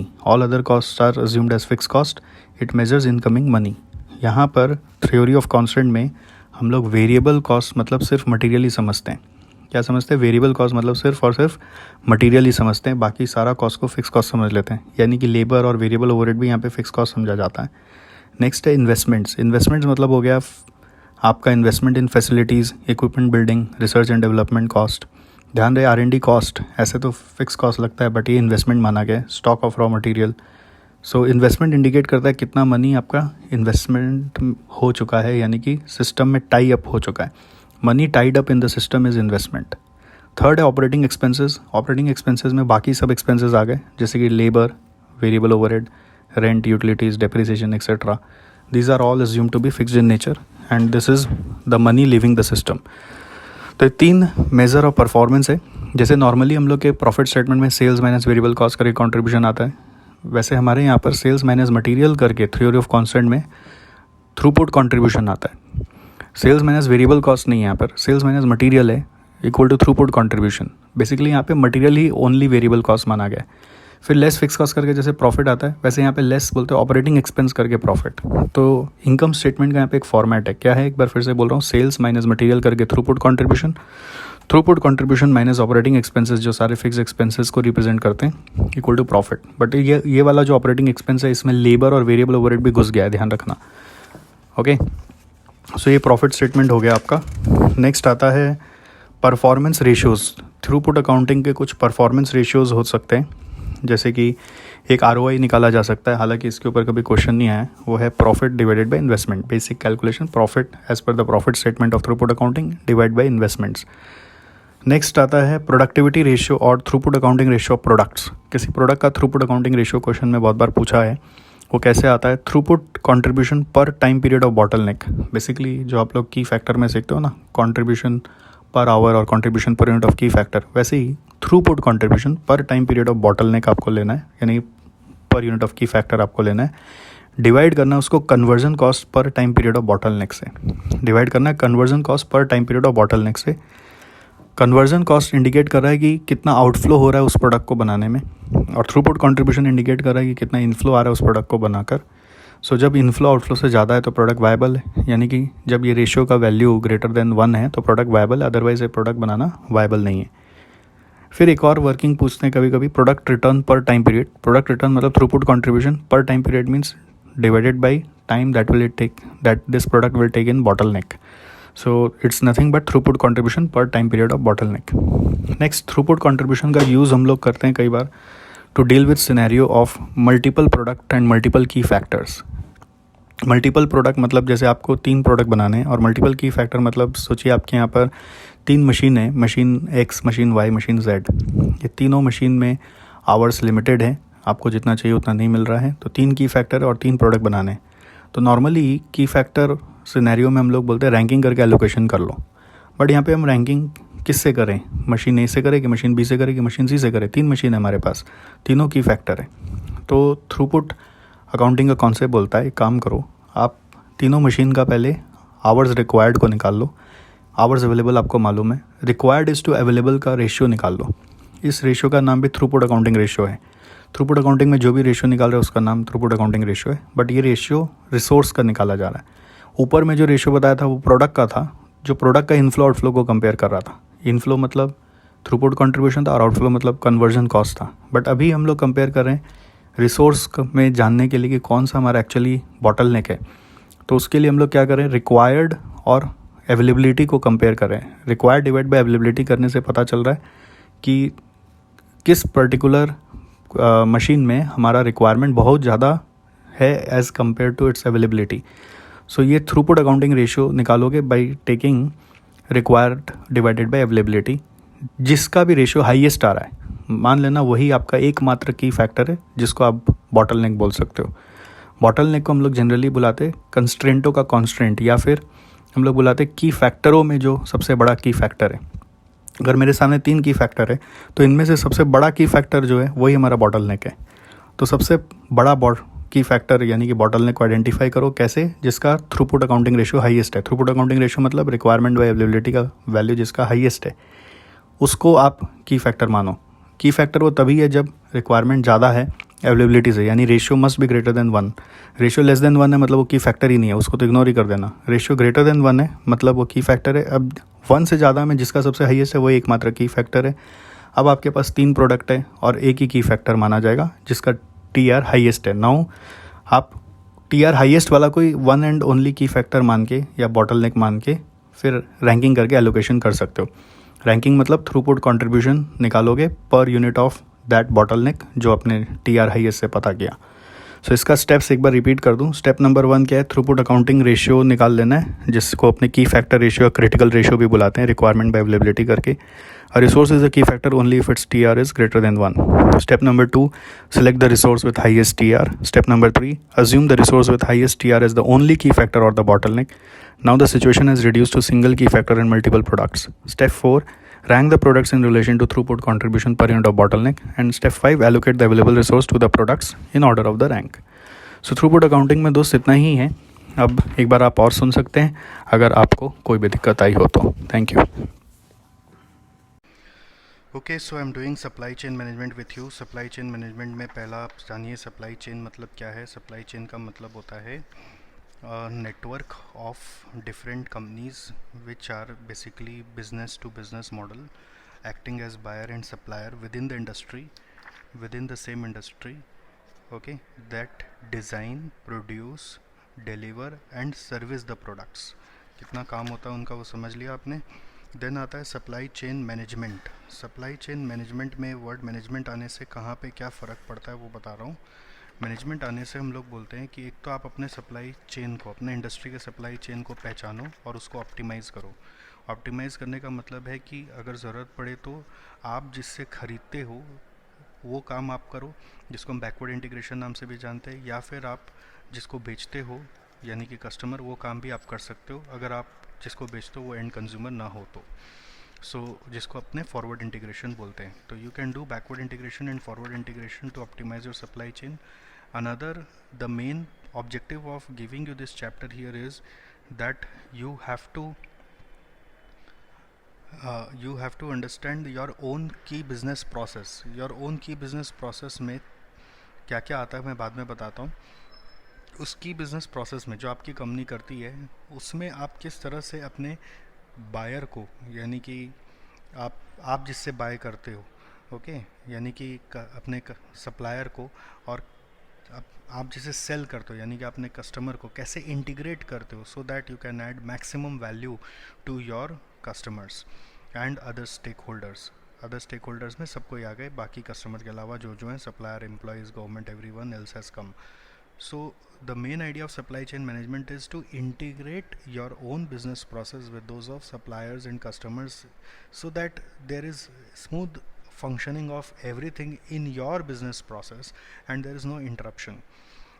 Okay, so now supply chain हो गया, सप्लाई चेन मैनेजमेंट हो गया। अब सप्लाई चेन मैनेजमेंट पे जब रिसर्च हुआ तो पता चला कि इसके अंदर और क्या क्या काम होता है। तो global supply chain forum framework बता रहा है कि देर आर 8 बिजनेस प्रोसेस जो आपको मैनेज करना पड़ता है with in the supply chain, जिसमें पहला है कस्टमर रिलेशनशिप मैनेजमेंट, दूसरा है सप्लायर रिलेशनशिप मैनेजमेंट, तीसरा है कस्टमर सर्विस मैनेजमेंट कि कस्टमर को गुड्स बेचने के बाद आप कैसे सर्विस करोगे, चौथा है डिमांड मैनेजमेंट कि फ्यूचर डिमांड को आप कैसे फ्लेक्सिबली मीट कर पाओगे, पांचवा है ऑर्डर फुलफिलमेंट कि ऑर्डर आने के बाद आप कैसे अपने इंटरनली उस ऑर्डर को प्रोसेस करते हो सो दैट वो जल्द से जल्द पहुंचाया जा सके। इसके लिए बेस्ट एग्जांपल है अमेज़न, सोचिए दिमाग में, जहाँ पे अपने रात में भी ऑर्डर करते तो रात में ही वो डिस्पैच वगैरह करा देते। नेक्स्ट है मैन्युफैक्चरिंग फ़्लो मैनेजमेंट कि ऑर्डर आने के बाद कैसे आप इंटरनली मैन्युफैक्चरिंग फ़्लो को मैनेज करोगे सो दैट अनइंटरप्टेड सप्लाई अपने विद इन मैन्युफैक्चरिंग डिपार्टमेंट्स भी बना रहे। Then product development and commercialisation, product कौन सा नया डेवलप करे या कौन सा एग्जिस्टिंग प्रोडक्ट को किस तरह से अपग्रेड करे कि उसमें आपका और ज़्यादा बेनिफिट आ पाए, और उसमें कैसे सप्लायर और कस्टमर को कोलैबोरेट करें। Lastly, it is returns management related to returns of goods from customers and how you will get back your goods from customers. It's all about that, and similarly how you will return your goods, purchase goods to suppliers so that it safely reaches to your supplier. So return management आ गया। तो इसमें global supply chain forum framework 8 process बता रहा है। वो है पहला, number 1 customer relationship, दूसरा है सप्लायर रिलेशनशिप, तीसरा है कस्टमर सर्विस मैनेजमेंट, चौथा है डिमांड मैनेजमेंट, पांचवा है ऑर्डर फुलफिलमेंट, छठा है मैन्युफैक्चरिंग फ्लो मैनेजमेंट, सातवां है प्रोडक्ट डेवलपमेंट एंड कमर्शलाइजेशन, और आठवां है रिटर्न्स मैनेजमेंट। तीसरा पॉइंट में आ रहा हूँ सप्लाई चेन मैनेजमेंट में, जिसमें हम बता रहे हैं आपको टाइप्स ऑफ सप्लाई चेन, जिसमें 2 मॉडल है, पुश और पुल। पहले भी बताया, जैसे FMCG सेक्टर के जो प्रोडक्ट्स अपने ख़रीदते हैं, बिस्किट्स या कोको कोला वगैरह, वो सारे पुश मॉडल में बनाए जाते हैं, यानी कि पहले प्रोक्योर कर लिए जाते हैं, फिर मैन्युफैक्चर कर लिए जाते हैं, फिर स्टॉक कर लिए जाते हैं, और फिर जैसे जैसे ऑर्डर आता है वैसे वैसे सेल किए जाते हैं। मतलब बेस्ड ऑन फोरकास्ट हम लोग स्टॉक बना के रखते हैं, उसके हिसाब से सारा प्रोडक्शन वगैरह कर लेते हैं, प्रोक्योरमेंट कर लेते हैं, और फिर कस्टमर आता है तो बेचना शुरू करते हैं। ओके, नाउ पुल मॉडल एक अपोजिट मॉडल है, जिसमें हम लोग कस्टमर का ऑर्डर पहले रिसीव करते हैं और उस ऑर्डर के हिसाब से फिर प्रोडक्शन के लिए प्रिपरेशन करके प्रोक्योरमेंट करते हैं। सो जैसे बताया था JAT में कि JAT is a pull model, तो सप्लाई चेन बोलता है कि आपको दोनों तरह का मॉडल को ही मैनेज करना है। पुश मॉडल वाला बिज़नेस को भी सब मैनेज करना है, पुल मॉडल वाला बिज़नेस को भी मैनेज करना है। जनरली जो छुटर पुटर सामान होता है जिसका कंजम्पशन बहुत ज़्यादा होता है वो पुश मॉडल में ही बनाते हैं, और जो मान लीजिए गाड़ी है जैसे जो वैल्यू ज़्यादा रखता है एक एक आइटम का, उसका स्टॉक करने का इतना तो इतना जगह है ना, तो इतना अपने वर्किंग कैपिटल है, तो उसके लिए पुल मॉडल चलाते हैं। ओके, सो नेक्स्ट आ रहा है सप्लाई चेन मैनेज करने के लिए। आप ऐसे सोचो, आप एक वर्टिकल लाइन में अपना प्रेजेंस सोचो कि आपकी कंपनी के ऊपर आपका सप्लायर है और आपके नीचे आपका कस्टमर है। तो जो सप्लायर से आप रिलेशनशिप्स मेंटेन करोगे, जिस तरह से उनसे डीलिंग करोगे, उसको हम बोलते हैं अपस्ट्रीम सप्लाई चेन मैनेजमेंट। और जो आप कस्टमर से डीलिंग करोगे अपने, उसको हम बोलते हैं डाउनस्ट्रीम सप्लाई चेन मैनेजमेंट। पूरा सप्लाई चेन मैनेजमेंट बोलता है दोनों से कनेक्टेड हमेशा रहना है। और इनफैक्ट सप्लाई चेन मैनेजमेंट ये नहीं बोलता कि सिर्फ अपने ही सप्लायर और अपने कस्टमर से कनेक्टेड रहना है, इनफैक्ट आपको पूरे इंडस्ट्री में कनेक्टेड रहना चाहिए। This is the whole idea of supply chain management. But anyway, फिलहाल आप पढ़िए, आपकी कंपनी ऊपर में जब सप्लायर के साथ मैनेजमेंट करिए तो वो हुआ अपस्ट्रीम, और कस्टमर के साथ मैनेजमेंट करिए तो वो हुआ डाउनस्ट्रीम। ओके, सो ये एक ढांचा भी खड़ा हुआ सप्लाई चेन मैनेजमेंट चैप्टर का। अब आ रहे हैं हम लोग next, management of upstream supply chain. Upstream यानी सप्लायर से कैसे मैनेजमेंट करना है। इसमें दो बात आती है, सप्लायर रिलेशंस और दूसरा है use of infotech. Supplier relations मतलब हम लोग बोलना चाह रहे हैं क्या, सप्लायर रिलेशन मतलब हो गया कि कहाँ पे सप्लायर है, पहले लोकेशन, सप्लाई कहाँ पर है, मतलब जहाँ पे मान लीजिए आपको कोयला चाहिए तो कोल माइनिंग कहाँ होती है वो खोजिए, सोर्स ऑफ सप्लाई कहाँ है, फिर वहाँ पे कितने सप्लायर हैं, सेकंड पॉइंट, तीसरा उनके टर्म्स क्या हैं, एज इन कॉस्ट क्या है, डिलीवरी टर्म्स क्या है, क्वालिटी क्या है, स्पीड क्या है, डिस्काउंट स्ट्रक्चर क्या है, वो सब इवेल्यूएट करिए। और फिर आप ये भी देखिए कि क्या वो काम आप पूरा खुद कर सकते हैं, यानी कि मेक और बाय भी सोचिए, यानी बैकवर्ड इंटीग्रेशन करना चाहिए कि नहीं करना चाहिए। अगर आपको लगता है कि उनसे ख़रीदने में ही भला है तो अच्छा है, आप वही करिए, नहीं तो अपना भी कुछ एक्सपेंशन करके आप मेक कर सकते हैं, या फिर आप एक होता है ना एक्विजिशन कर सकते हैं, सप्लायर कंपनी का स्टेक ले सकता है, तो वो भी काम होता है। एनीवेज, रिलेशनशिप विद सप्लायर्स में क्या आया, सप्लायर का प्रोक्योरमेंट कैसे होगा। प्रोक्योरमेंट का एक प्रोसेस है जिसको सप्लायर स्ट्रेटजी भी बोल सकते हो। एक है सोर्स देखना, पहले जगह, फिर नंबर ऑफ सप्लायर, फिर टर्म्स, फिर मेक और बाय। एक बार सप्लायर आइडेंटिफाई हो जाए उसके बाद इन्फोटेक के साथ आप उनसे डील कर सकते हो। इन्फोटेक में वैसे 3 पॉइंट आता है, ई सोर्सिंग, ई प्रोक्योरमेंट यानी e purchasing, and then we have e payment. E sourcing मतलब हो गया जैसे कि बड़ी बड़ी कंपनियां जो होती है वो सोर्स खोजने नहीं जाती। जैसे कोई गवर्नमेंट कंपनी होगी तो वो क्या करेगी, टेंडर वेंडर निकाल देगी, और आजकल सब इंटरनेट का ज़माना है इसलिए ई वर्ड आ गया, ई टेंडर, ई सोर्सिंग, जहाँ पे हम बस अपने वेबसाइट पे होस्ट करेंगे। बहुत सारे लोग ऑलरेडी हमारे वेबसाइट पे नज़र रखते हैं, हम हमारे टीम से कनेक्टेड रहते हैं, वो लोग वेट कर रहे होते हैं कि हम लोगों को कब कोई रिक्वायरमेंट आए, तो हम ई सोर्सिंग करते हैं, तो अक्रॉस डिफरेंट एरियाज़ हमारे पास सप्लायर लोग आते हैं। देन ई परचेजिंग का मतलब हो गया कि आपका ऑर्डर प्लेसमेंट जो होगा वो इलेक्ट्रॉनिक मोड से होगा, उसी में आप उनका सैम्पल्स इलेक्ट्रॉनिक मोड में देख लीजिए और ऑर्डर भी प्लेस कर दीजिए। वहीं पे ऑर्डर कैटलॉग भी होगा, वहीं पे सारा लिस्ट वेस्ट आइटम्स भी होगा। ई परचेजिंग, जैसे हम लोग ऑनलाइन जब शॉपिंग करते हैं तो ई परचेजिंग ही तो करते हैं फॉर एग्जांपल, वैसे हम लोग भी अपने जब सप्लायर से परचेज़ करेंगे तो ई परचेजिंग करेंगे। आप जैसे कभी alibaba.com में जाके फुर्सत मिले एग्ज़ाम के बाद तो देखिएगा कि कितने बड़े बड़े फैक्ट्री अपने आप को वहाँ पे लिस्ट कर रखे, और वहाँ से आप उनका फैक्ट्री का प्रोडक्शन परचेज़ कर सकते हो। नेक्स्ट आता है e payment. It's after purchasing you have to make payment, so you can make e payment, online payment, something like that. So faster methodology है। ये हुआ आपका पूरा upstream supply chain management. Okay, next आ रहे हैं हम लोग डाउनस्ट्रीम सप्लाई चेन मैनेजमेंट में। डाउनस्ट्रीम सप्लाई चेन मैनेजमेंट में कस्टमर रिलेशनशिप मैनेजमेंट का बात हो रहा है। इसका 4 विंग है। पहला विंग है कि आपको रिलेशनशिप बिल्डिंग करना है, और दूसरा विंग है कि कस्टमर रिलेशंस बनाना है, तीसरा है आपका यूज़ ऑफ इन्फोटेक, और चौथा है brand strategy.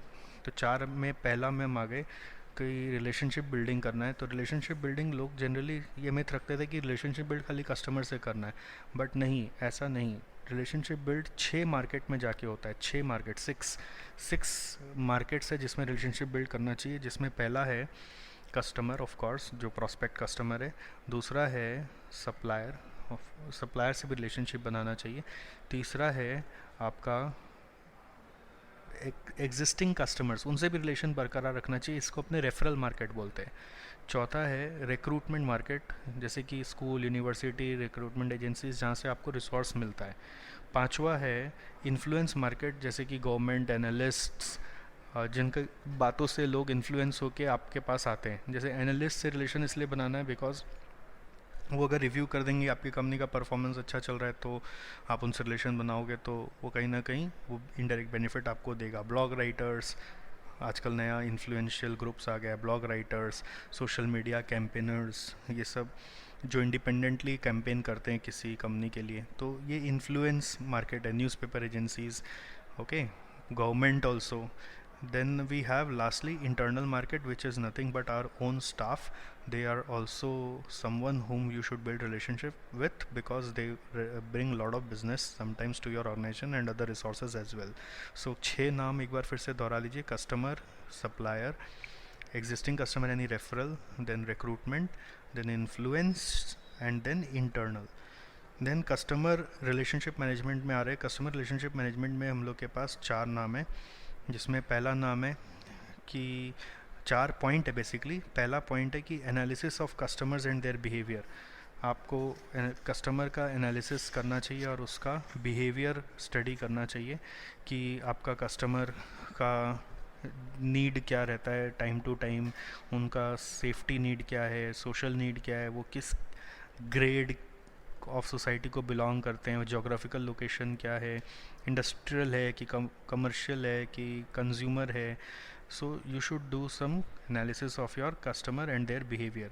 Then customer account profitability जानना चाहिए, जिसको हम लोग स्ट्रेटजिक एनालिसिस चैप्टर में भी सीखे थे। CPA करना चाहिए, कस्टमर प्रॉफिटेबिलिटी एनालिसिस करना चाहिए। आप अपने इसमें कस्टमर को डिफरेंट सेगमेंट में स्प्लिट कर लीजिए, होलसेल, रिटेल या फिर इंडस्ट्रियल या रिटेल या इंडस्ट्रियल और हाउस होल्ड, ऐसा आप स्प्लिट करिए। फिर उनका रेवेन्यू निकालिए, फिर उनका कॉस्ट एलोकेट करिए, फिर उनका प्रॉफिट निकालिए, फिर जो ज़्यादा प्रॉफिट दे रहा है उसको सस्टेन करिए, जो कम प्रॉफिट दे रहा है उसको री इंजीनियर या एलिमिनेट करिए। याद आ रहा होगा तो ये करिए। थर्ड आ रहा है इसमें customer lifetime value ascertain करिए, which is nothing but present value of profits that can be generated from a customer over the life. Then आप customer selection, acquisition, retention and extension करिए। Selection, acquisition, retention and extension, इसका मतलब क्या हुआ? Customer selection मतलब आपको पता होना चाहिए आप किस कस्टमर को लेना चाहते हैं। ऐसा नहीं कि बस हम मार्केटिंग किए और कोई भी कस्टमर आ रहा है, हम उसका नीड फुलफिल करना चाह रहे हैं। आपका अपना चॉइस हो सकता है कि आप किस कैटेगरी ऑफ कस्टमर को चूज़ करना चाह रहे हैं। जैसे फॉर एग्जांपल गुच्ची एक ब्रांड है, वर्साचे एक ब्रांड है, उनको प्रीमियम कस्टमर्स ही चाहिए, वो कभी भी अपना शोरूम कोई नॉर्मल बाज़ार में नहीं खोलते हैं। तो ऐसा नहीं कि वहाँ खोलने से हो सकता है उनको हर तरह का कस्टमर मिलता है, बट उनको हर तरह का कस्टमर चाहिए नहीं, उनको सिर्फ प्रीमियम लोग ही चाहिए। तो इसलिए कस्टमर सिलेक्शन की बात आती है। देन आता है एक्विजिशन, अब उनसे बिज़नेस लेना है, उनको एक्चुअली अपने शॉप में लेके आना है, अपना गुड्स बेचवाना है, उसके लिए उनको सैम्पल्स दीजिए या फिर उनसे मीटिंग करिए या फिर आप उनको कोई डिस्काउंट दीजिए। Then customer retention. Customer retention का मतलब है कि आपको यहाँ पर अपने एग्जिस्टिंग कस्टमर को और बेनिफिट देकर और क्वालिटी बढ़ाकर और उनको ऑर्डर्स उनसे लेने हैं जिससे कि उनका सेटिस्फैक्शन और बढ़े। देन है कस्टमर एक्सटेंशन। एक्सटेंशन मीन्स उनसे और डिफरेंट काइंड ऑफ बिजनेस ले सकता है, जिसमें 3 टर्म आता है: resale, upsell, cross sell. Resale मतलब सेम चीज़ बेचें, क्रॉस सेल मतलब दूसरा चीज़ बेचें, अपसेल मतलब कोई और महंगी चीज़ बेचें जिससे आपका ज़्यादा फ़ायदा हो। ओके, सो हम लोग अभी पढ़ रहे हैं क्या? डाउनस्ट्रीम। डाउनस्ट्रीम में मैंने 2 पढ़ाया, एक 6 तरह का मार्केट और एक customer relationship management. Customer relationship management में कस्टमर का बिहेवियर और एनालिसिस करिए कस्टमर सेगमेंट का। दूसरा आया कस्टमर प्रॉफिटेबिलिटी एनालिसिस करिए। तीसरा आया आपका कस्टमर लाइफ टाइम वैल्यू देखिए। और चौथा आया customer selection, acquisition, retention and extension करिए। थर्ड पॉइंट आ रहा है डाउनस्ट्रीम मैनेजमेंट में use of infotech, it is nothing but implementing e-commerce and or you can have full e-business model. Nowadays new concept is there of CRM, customer relationship management softwares, where you just enter the name or email ID or mobile number of the customers and you have the entire data or activity of the customers which you can use in after sales support also. So those are infotech, and you can obviously facilitate their purchasing, their payment and all through online methodology.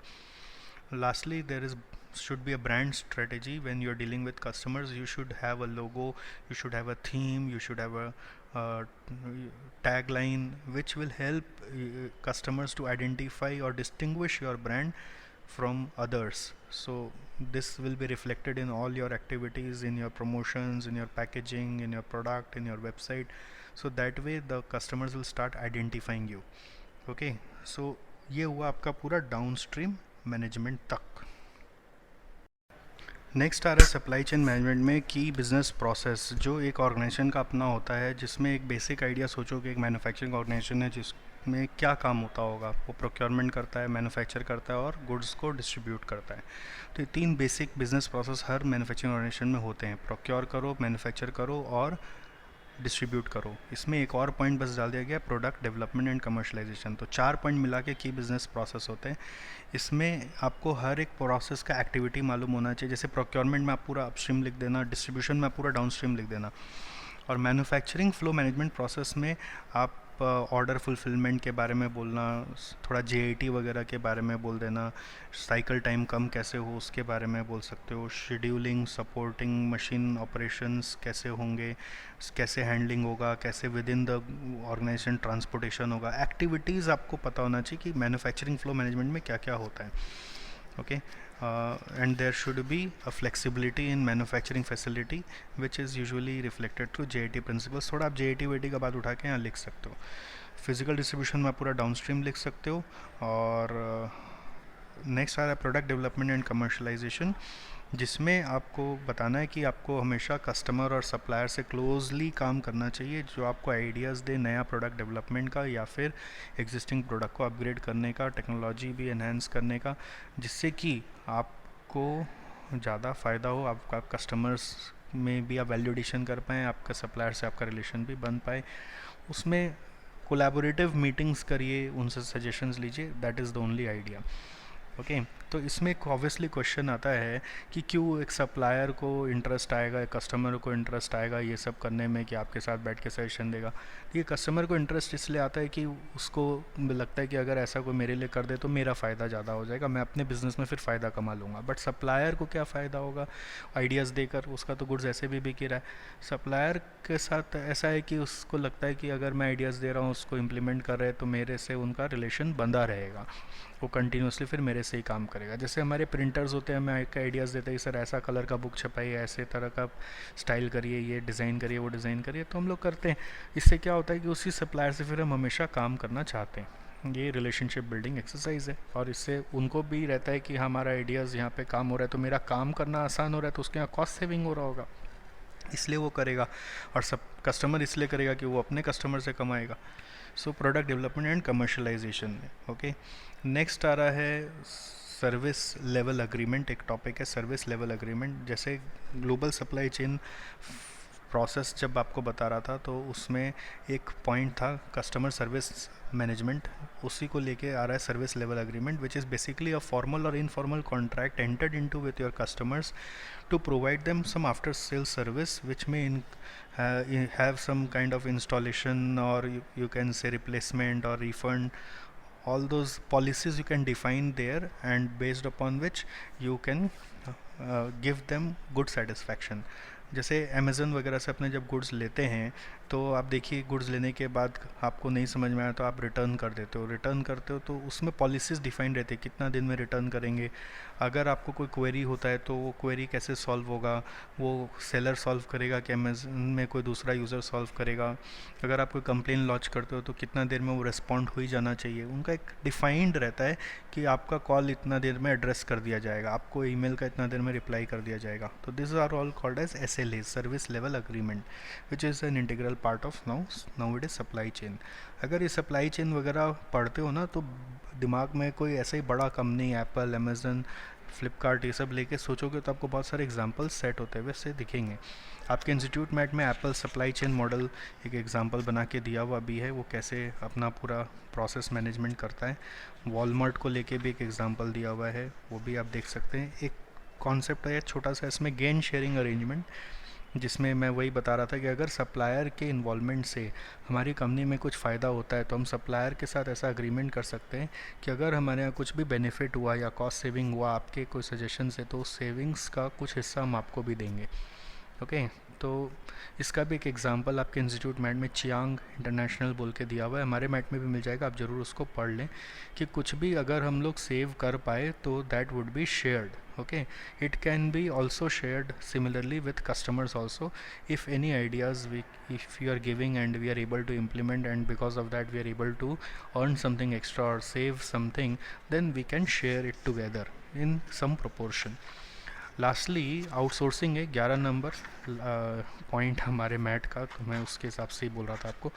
Anyways outsourcing is the last point. Outsourcing के एक separate chapter ही हम लोग का सब contracting नाम से, जिसमें हम लोग ये पढ़ते हैं कि गुड्स घर पे बनाए कि बाहर में जाके बनवाएं, इसका डिसीजन मेकिंग करते हैं हम लोग। फाइनेंशियल कैलकुलेशंस आपका डिसीजन मेकिंग में होगा, बट नॉन फाइनेंशियल भी मैंने वहाँ पे बताया, वो भी आपको यहाँ पे पता होना चाहिए कि आउटसोर्सिंग करने से फ़ायदा क्या होता है कि आप अपना कोर एरियाज़ पे फोकस कर सकते हो, आपका इन्वेस्टमेंट कम हो जाता है इन टेक्नोलॉजी इंफ्रास्ट्रक्चर एंड पीपल, और आपके पास फ्लेक्सिबिलिटी ज़्यादा आ जाती है कि आप कुछ और नया भी करना शुरू कर सकते हो, सोच सकते हो। और डिसएडवांटेज ये है कि कभी कभी सेंसिटिव डेटा या इन्फॉर्मेशन पास ऑन हो जाता है, कंट्रोल हाथ से निकल जाता है, कभी कभी कस्टमर सेटिस्फेक्शन में भी इश्यूज आ सकते हैं। बट इसका एडवांटेज भी है कि कभी कभी जिसको आप आउटसोर्स करते हो बहुत एक्सपर्ट होते हैं, तो एज अ कॉन्सिक्वेंस वो लोग बहुत अच्छी क्वालिटी भी दे पाते हैं जो आप कभी ना दे पाओ। जैसे अगर मैं सोचूं कि मैं मान लीजिए अपना पढ़ाने का काम आउटसोर्स कर दूं, किसी और को रख दूं, तो मुझे तो लगेगा कि नहीं मुझे खुद ही करना है, वरना तो एक तो रेवेन्यू लॉस भी होगा और प्लस क्वालिटी का भी बात आ जाएगा, प्लस वो अपना ही कुछ शुरू कर लिया तो राइट। तो इसलिए मैं आउटसोर्स नहीं कर पा रहा अभी, करंट सिनेरियो अभी यही बोलता है। तो ऐसा आउटसोर्सिंग का प्लस माइनस दोनों है, पॉजिटिव नेगेटिव, जो कॉमन सेंस से भी आप सोच के लिख सकते हो अगर एग्ज़ाम में आता है। तो अभी हाल फिलहाल में आरटीपी में इसका एक आउटसोर्सिंग को लेके क्वेश्चन ज़रूर आया है, उसको आप ज़रूर देख लीजिएगा। ओके, और बाकी इसका केस स्टडी अगर आता है ना, तो ज़्यादा से ज़्यादा सप्लाई चेन मैनेजमेंट का डेफिनेशन उसमें लिखना है, सप्लाई चेन क्या है, मैनेजमेंट क्या है, और फिर उसका की बिज़नेस प्रोसेस यूजुअली हर आंसर में लिखना है। अब अपस्ट्रीम डाउनस्ट्रीम पे स्पेसिफिक कुछ आ गया तो आप वैसे लिखिएगा, but supply chain management related कुछ भी आता है ना, तो सप्लाई चेन के बारे में, सप्लाई चेन मैनेजमेंट के बारे में और की बिज़नेस प्रोसेस के बारे में ज़रूर लिखना है। तो आप बस ये ऑडियो सुनने के बाद एक बार है ना की बिज़नेस प्रोसेस का जो टेक्स्ट मटेरियल है वो थोड़ा सा रीड कर लीजिएगा, it will help you to write any kind of question in exam. Okay, supply chain management का एक की बिजनेस प्रोसेस में एक नया पार्ट इंक्लूड किया गया है अभी आपके एक रिसेंट केस स्टडी क्वेश्चन के थ्रू, कि in case of service organisation क्या क्या की बिजनेस प्रोसेस हो सकते हैं। So this will depend on the nature of the service. So आपको क्या क्या पॉइंट्स अभी ध्यान रखना है सर्विस इंडस्ट्री के हिसाब से की बिजनेस प्रोसेस। तो सबसे पहले होगा इन्फॉर्मेशन फ्लो, सेकेंड नंबर होगा capacity and skills, third number होगा डिमांड मैनेजमेंट, फोर्थ नंबर होगा customer relationship management, fifth number होगा supplier relationship management, six number होगा service delivery management and last होगा cash flow management. So information flow का मतलब क्या है? It means to establish communication with supplier and customers. Because जैसे कि आप एक एग्जांपल में सोचिए कि आप ट्रैवल एजेंसी हो, तो ट्रैवल एजेंसी को अपने कस्टमर्स और अपने सप्लायर के बीच में एक ब्रिज बनना पड़ता है। कैपेसिटी एंड स्किल्स का मतलब है कि आपके यहाँ पे इंफ्रास्ट्रक्चर होना चाहिए जहाँ पे आप अपने कस्टमर को सर्विस प्रोवाइड कर सकेंगे, infrastructure to provide the service. Third is demand management, जिसमें आप ज़्यादा डिमांड को हैंडल कर पाएँ और कम डिमांड में अपने आप को डाउन साइज भी कर पाएँ। फोर्थ है कस्टमर रिलेशनशिप मैनेजमेंट, मतलब कस्टमर अकाउंट प्रॉफिटेबिलिटी निकाल कर, कस्टमर प्रॉफिटेबिलिटी एनालिसिस करके किस कस्टमर से ज़्यादा फ़ायदा होता है उसके ऊपर ज़्यादा इन्वेस्ट करना। सप्लायर रिलेशनशिप मैनेजमेंट में आपको ध्यान रखना होता है कि सप्लायर से कैसे अच्छी क्वालिटी का काम लिया जाए, ऐसी सर्विसेज लिया जाए जो कस्टमर को सेटिस्फाई करेगा। नेक्स्ट है सर्विस डिलीवरी मैनेजमेंट, जिसमें आप सर्विस लेवल एग्रीमेंट करेंगे अपने सब कस्टमर्स के साथ कि अगर कुछ भी फॉल्ट हुआ हमारे तरफ से तो उसको हम कैसे मेकअप करेंगे। And last is cash flow management, your supplier should be paid on time and your collection from customer should also be on time. So ये है key business processes in case of service organisation, जो कभी अगर case study question में पूछ ले तो आप बता दीजिएगा। Next benefits of supply chain, मैं एक बार फिर से रिपीट करूँ, बेनिफिट्स ऑफ सप्लाई चेन ये एग्ज़ाम में स्पेसिफिकली चला के पूछ लेता है, list down the benefits of supply chain. So इसमें बेनिफिट्स में आप जनरली पॉइंट्स जो लिखते हो उसके अलावा और भी पॉइंट्स कुछ लिखे जा सकते हैं, तो मैं आपको सारी बता रहा हूँ, आप ध्यान से सुनना।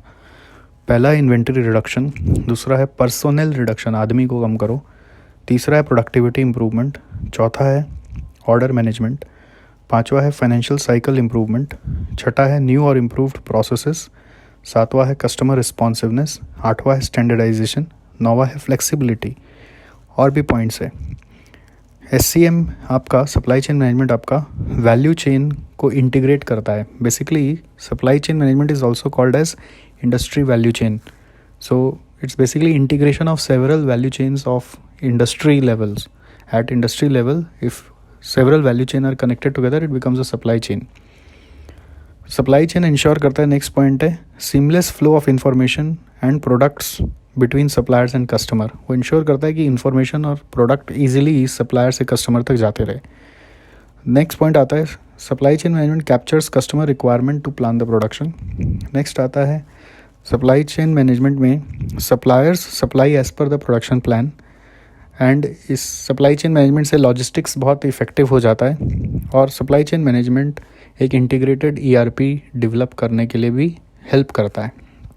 मतलब आपको सप्लाई चेन मैनेजमेंट अच्छे से करना है तो इंटीग्रेटेड ERP आपको चाहिए। इंटीग्रेटेड मतलब जो आपके सप्लायर को आपके कस्टमर से और आपको कनेक्ट करके रखा हुआ है।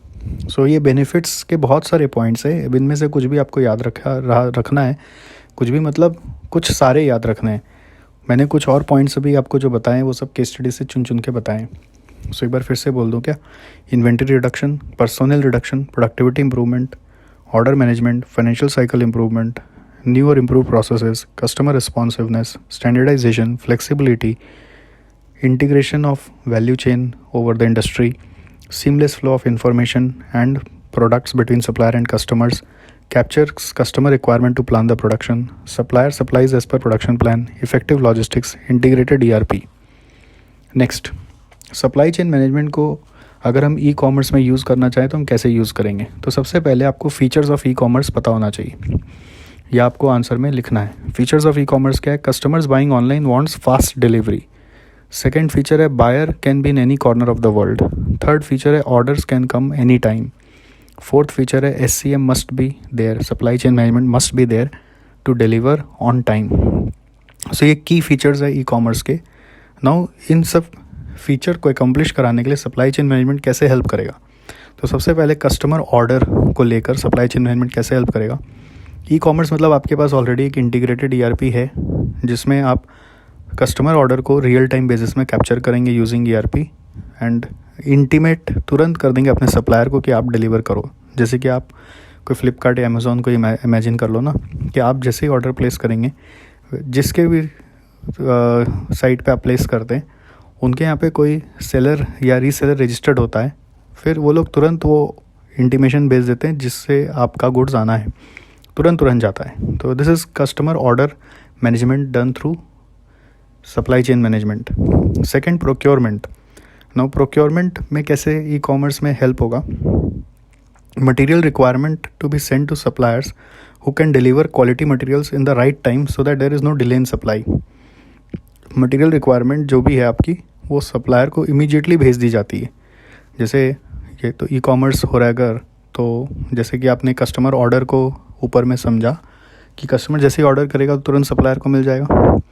तो मान लीजिए जो सप्लायर है उसके पास गुड्स अवेलेबल है तो पैकिंग करके चला देगा, बट अगर गुड्स अवेलेबल नहीं है, बाई चांस अगर गुड्स अवेलेबल नहीं है, तो सप्लायर भी तो किसी अपने सप्लायर से प्रोक्योर करेगा, तो उसके साथ भी उसका ERP इंटीग्रेटेड होना चाहिए जिससे कि उसके सप्लायर को तुरंत इंटीमेशन मिल जाएगा।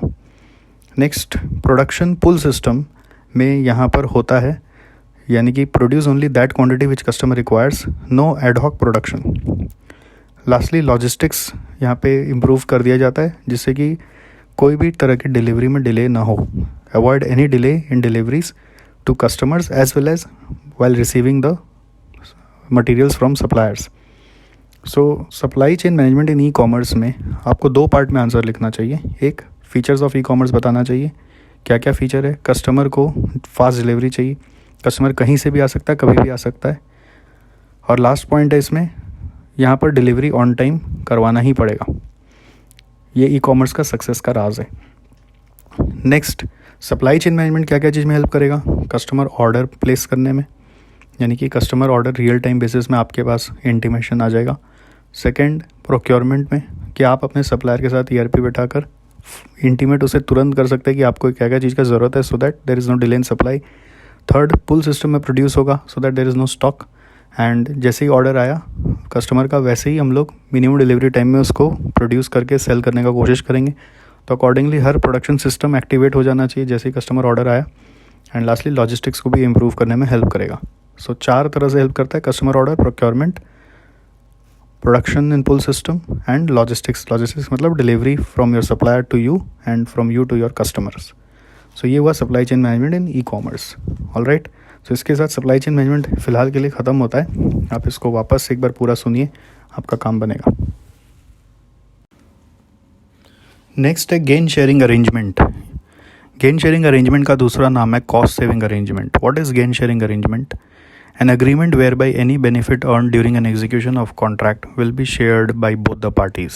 So the question is, who will be the parties? Parties are usually our suppliers and us. Normally हम लोग कोई भी कॉन्ट्रैक्ट करते हैं कस्टमर के साथ, बट इसमें हम कॉन्ट्रैक्ट कर रहे हैं हम अपने सप्लायर के साथ। सप्लायर और हम में अपने में कॉन्ट्रैक्ट होगा कि अगर सप्लायर के सुझाव से हमारे यहाँ पर कोई बेनिफिट आया तो वो बेनिफिट सप्लायर भी अर्न करेगा।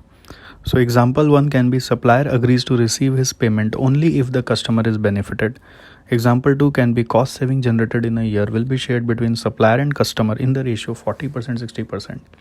For example, जैसे आप मेरे कस्टमर हो और आपको मैं पढ़ा रहा हूँ, तो मैं और आप एक तरह से सप्लायर कस्टमर रिलेशनशिप में, मैं आपका सप्लायर हूँ, आप मेरे कस्टमर हो, ठीक है। आपके लिए मैं कौन हूँ? मैं सप्लायर हूँ। सो आप मेरे साथ ऐसा कॉन्ट्रैक्ट कर सकते हो कि सर आपका फ़ीस तभी मिलेगा जब मैं पास होऊंगा, ठीक है। तो ऐसा हुआ कि अगर आपको गेन हुआ तब आप मुझे फ़ीस दोगे। तो उस तरह का अरेंजमेंट यदि हम अपने बीच कर पाते हैं तो गेन शेयरिंग अरेंजमेंट। हम मस्ती के लिए ऐसे हमने एक स्टूडेंट को एक बार ऑफ़र किया था।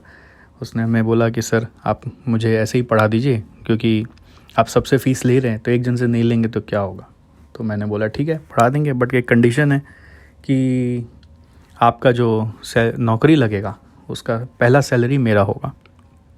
तो मैं आपको जो आप बोलेंगे वो करके दूंगा, आपको पढ़ा के दूंगा। तो मैं कॉन्फिडेंट था कि मैं पढ़ाऊंगा तो पास हो जाएगा, बट वो बंदा फिर कॉन्फिडेंट था शायद वो भी कि सर पढ़ाएंगे तो पास तो ही जाएंगे, तब तो घाटा हो जाएगा। तो बोला नहीं सर आपका फ़ीस दे देंगे।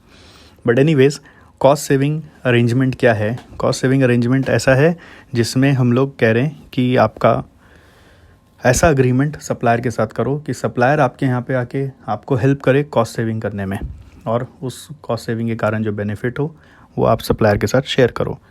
सो one party may get financial benefits sometimes इसमें, but other party may get non financial benefits. ऐसा भी होता है, जैसे सप्लायर को आपने फाइनेंशियल बेनिफिट दे दिया तो आपके यहाँ पे नॉन फाइनेंशियल बेनिफिट्स भी आया।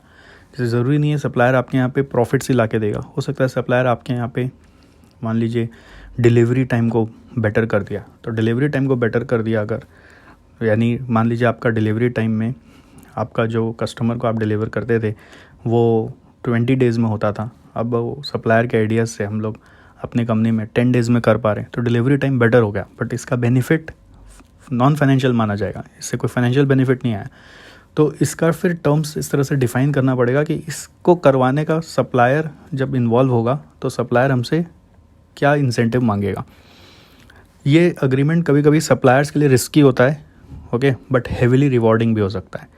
इस तरह का अरेंजमेंट मोस्टली जो मैनेजमेंट कंसल्टेंसी फर्म्स है, जो मैं बहुत बार आपको क्लास में बताता हूँ, मैकिन्जी, बेन, BCG, ये लोग जब अपने क्लाइंट्स के साथ काम करते हैं ना तो गेन शेयरिंग अरेंजमेंट में काम करते हैं कि हमारा टीम जाएगा आपके यहाँ कॉस्ट सेविंग करेगा। अगर आपके यहाँ $400 मिलियन का कॉस्ट सेविंग किया तो 25% सेविंग्स हमारा, तो $100 मिलियन वही ले जाएगा अपना फ़ीस बोलकर। आप हमारे साथ बस कोऑपरेट करें, आपको अगर हम सेविंग्स ला के देंगे तो आप हमें पैसे दीजिएगा, नहीं तो हमें कोई पैसे मत दीजिएगा।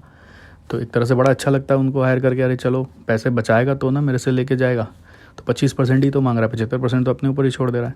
तो इस तरह का मॉडल वहाँ पे बहुत ज़्यादा चलता है। तो ये मॉडल दुनिया में बहुत पॉपुलर हो चुका है, हर जगह ये सब तरह के कॉन्ट्रैक्ट्स हो रहे हैं, इसलिए आपको सिलेबस में भी बताया जा रहा है।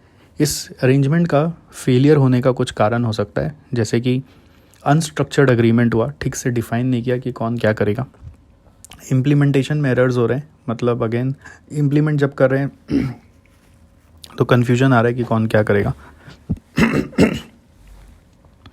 Lastly relationship between outsource supplier and entity अगर ठीक नहीं है तो फिर इसका रिवॉर्ड आने में प्रॉब्लम होता है. इसलिए precautions to be taken for this gain sharing arrangement are, पहला, be very specific as in what will constitute the gain. Gain को ठीक से डिफाइन करो कि क्या गेन होगा. देन डिफाइन करो गेन शेयरिंग कैसे होगा, तो जो गेन आएगा उसमें इंसेंटिव कैसे मिलेगा. Third, effort from entity. Cost saving is not just the responsibility of supplier. Supplier आके खाली कॉस्ट सेविंग करेगा और आप कुछ नहीं करोगे, ऐसे नहीं हो सकता. Then there should be a team, separate team from your company who should be involved to generate and execute innovative ideas, and there should be openness in sharing of information, otherwise how will the gain sharing come. So 3 बात है, what is gain sharing, दूसरा है reasons of failure, तीसरा precautions to be taken. एक बार मैं फिर से repeat कर देता हूँ. gain sharing में its another name is cost saving arrangement. Then gain sharing arrangement is an agreement whereby any benefit earned during an execution of contract will be shared by both the parties. Here one party may get financial benefits but the other party may get non-financial benefits. It's risky for suppliers but it can be highly rewardable at the same time. Reasons of failure में 3 बातें. Unstructured agreement हो सकता है, errors in implementation, relationship between supplier and outsource party अच्छा नहीं है. Precautions to be taken में 5 बातें कि specific define करो कि कहाँ से gain आ रहा है, gain क्या है वो define करो, what is the gain. Then gain sharing कैसे होगा वो define करो. एफर्ट दोनों तरफ का है, एक तरफ का नहीं है. फोर्थ पॉइंट है कि आपके पास भी एक सेपरेट टीम होना चाहिए जो आइडियाज़ जनरेट करेगा, एग्जीक्यूट करेगा. और लास्ट, ओपननेस होना चाहिए इंफॉर्मेशन शेयरिंग में. ये हुआ gain sharing. Okay, I am CA Satish Jalan and this is a podcast for CA Final SCMP. To score in SCMP, now you need to remember its theories more specifically than just understanding it in a general way. By listening to this podcast, you can revise the concepts on the go as many times as you can.